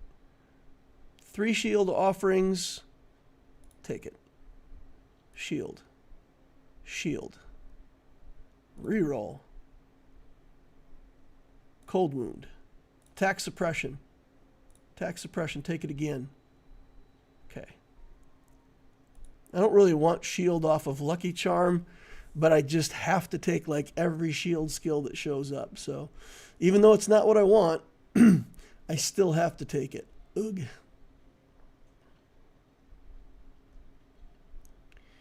All right. Every time we get a shield now with that flying shield, that's like the thing that makes shield work. You have a 50% chance when you gain shields to throw some damage. Attack damage plus 60. That would be actually pretty good. We could gain 500 gold or gain evasion skills, 6 evasion skills. I think the gloves are the best. Just deal more damage. We'll have to pay attention to inner fire now, just a little bit. Attack suppression again, that's awesome. Healing spring I like. Fierce counter gives us shields. Ice barriers, shield. Life flower. Healing suppression we got to take. Spell sharpness. Shield. Okay. Out of money for now. Now let's build money back up.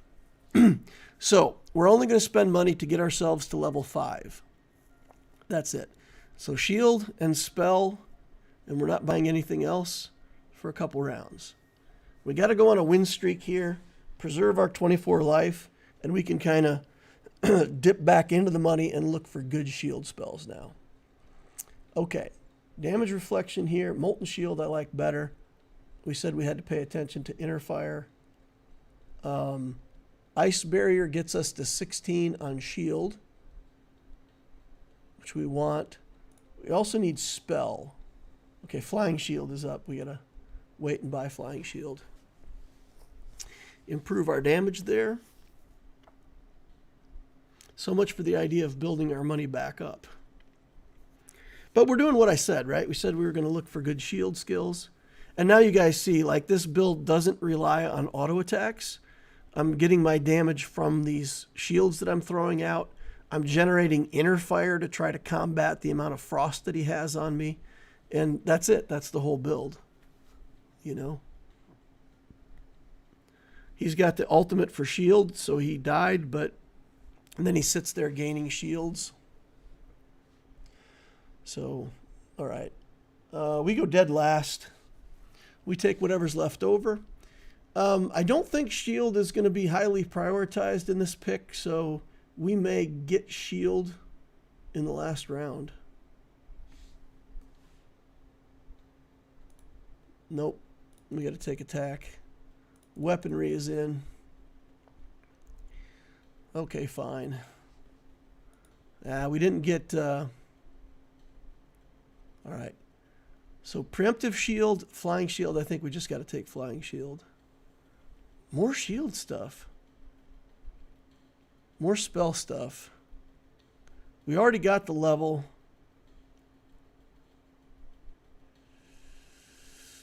All right, we're going to pass on this for now. We're going to sit on money.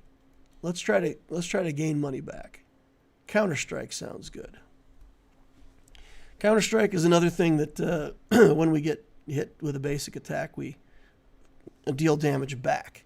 So Again, we're looking for all kinds of stuff. When we take normal damage, deal magic damage by 50 plus shield stacks. We're looking for all kinds of ways to do damage without doing basic attacks. Our assumption is we're going to have a lot of frost on us. We can't rely on attacks. Okay, we're saving up going into this monster round, right? So we'll do another combat. We'll get our money, and then we'll do the monster combat. We'll try to collect as much interest as we can, and then we'll go back to buying. I think I'm in good shape. I'm on a 4-win streak. We're still very vulnerable to the magic user lady. I think she just rips us in half, you know. This guy's got enough vulnerable stacks that I can't get any shields, but at least my shielding slowed down his vulnerable stacks. So, good enough, I guess, for now. Okay, 880 gold. That'll give us 80 extra gold from the interest against this monster. Okay. And we get garbage, but that's okay. It puts Frost close to leveling. We're going to be able to get level 10 here pretty soon. You know what? I actually think I'm in a good position to carry money. So we're going to get another shield skill here. Shield Surge, Iron Skin. I think Iron Skin is going to be better for us. We'll reroll here. We want this, but I'm actually going to sit on money. I'm going to see. Because I think I don't beat the wizard lady at all anyway. And I think I beat everybody else. So I can try to get interest and win that way. Okay. One more ult and I'm dead. Yep. It be like that, guys. It be like that. All right. What, maybe I need to pick up some vulnerable myself. Pick up some vulnerable to work through. Magic resistance, 160. I'm weak to the magic user. That's the character that beats me. And I can pick up 160 magic resistance. That's going to take me up to 66% magic resist now. Up from about like 30% or something like that. So that was a huge hit. A huge hit on my third relic. When you're healed, we get more shields. We heal more than once per second, I think. Probably. I'll take this one. And then here's that vulnerable. I think I'll take the when you heal, you make them vulnerable. Let's see. Let's see how much magic damage we've got now. Or magic damage resistance. Okay. I mean, it's helping, but...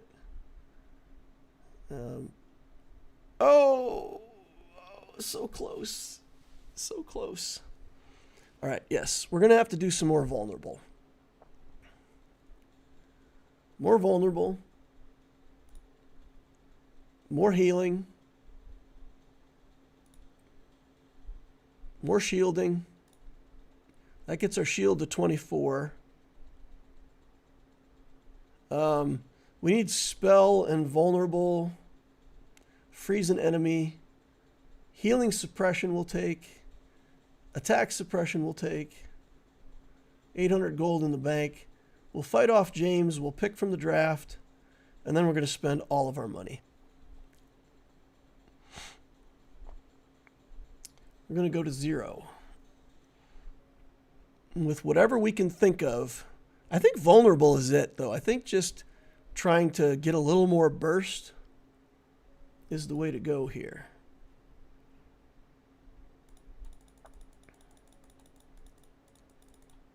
Let's go. Let's take vulnerable. Preemptive pain, that's good. We'll take that. Curse surge, devouring. Sure. All right. What do we got here? Shield on lucky charm. We don't want it. Corrosive curse. Psh, not good enough. Take this. Spell sharpness. Mana shield. Oh man. Molten shield we'll take. Corrosive curse. Not good enough. Cold wound. Curse eye we'll take. Preemptive pain. Let's go. Let's get another alt. All right. Oh, they got the sheep build going on and the frost. Tons of frost, tons of sheep. Oh no.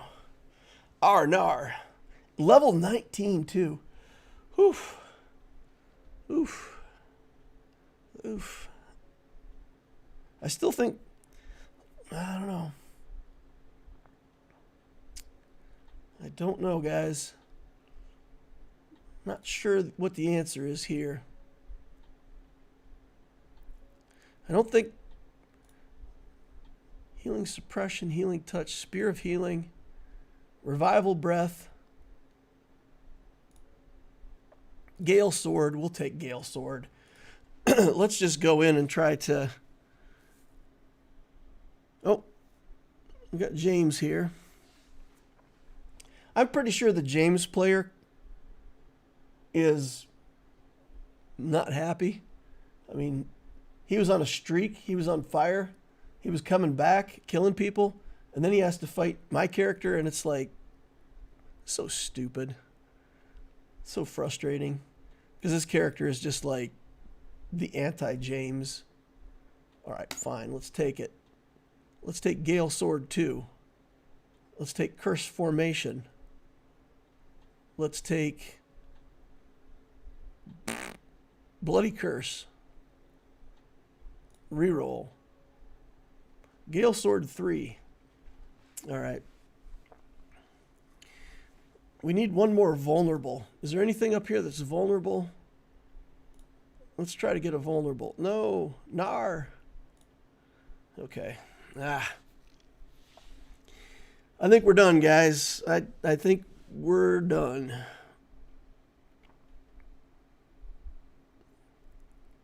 Okay. Okay. We're winning against this mage. This is the lesser of the two mages that are left. We lose against the lady that's on fire, but we did okay there. Curse formation. All right. We've got 9 life. I think we live for 2 more rounds. We'll get to level 15. And then that's going to be it. I don't think we'll get the ult from vulnerable. I think this is a second place.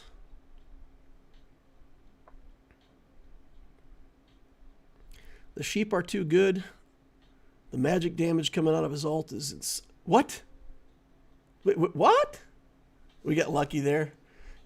29 life left on us. That's so lucky. That's RNG that's not going to repeat itself, y'all.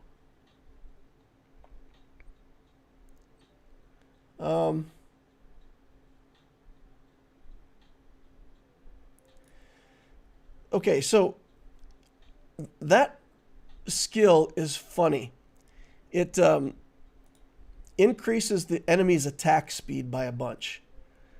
So we actually increase the mage's attack speed to give more instances of getting ourselves shield, which is weird. Okay. Nar! We got the shield from him. LOL. They didn't want to give us shield. Okay, when you cast the ultimate, gain evasion chance. Not the best. We have a chance to dodge magic damage now. I guess we'll take that. It just might get lucky or something.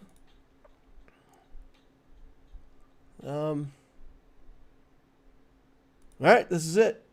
This is probably the last combat. Let's see if we get lucky and dodge one of the ults. That would be hilarious. Nope, didn't dodge that one. Didn't dodge that one. Didn't dodge. Game over. All right. Still good, though. Still good. Still good. Second place. We'll take it. All right, that's going to be it for me. Swgoh Gameplay says, great. I'm really loving this Great Mother's counter against Queen Amidala for perfect banners. Nice. Oh, what are you using? Great. So the 3 Great Mothers, like Morgan, Elspeth, and the Spirit, and you're killing Amidala with that?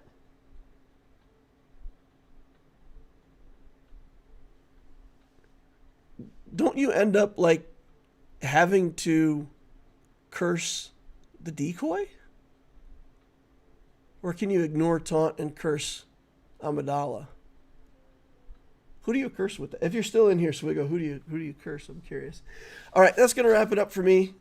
What did we get? We got like a couple second places, like a first and a third and a 6th or something like that with the James.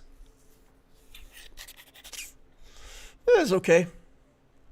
It's a pretty good run. Let's see if I'm still ranked in the top 10. I'm curious. Yeah, I'm number 8. We'll take it. That's fun. All right, guys. Thanks for hanging out. Coming out to watch end of the stream stuff. Hit that like button on the way out if you didn't hit it on the way in. Subscribe to the channel. Notification bell.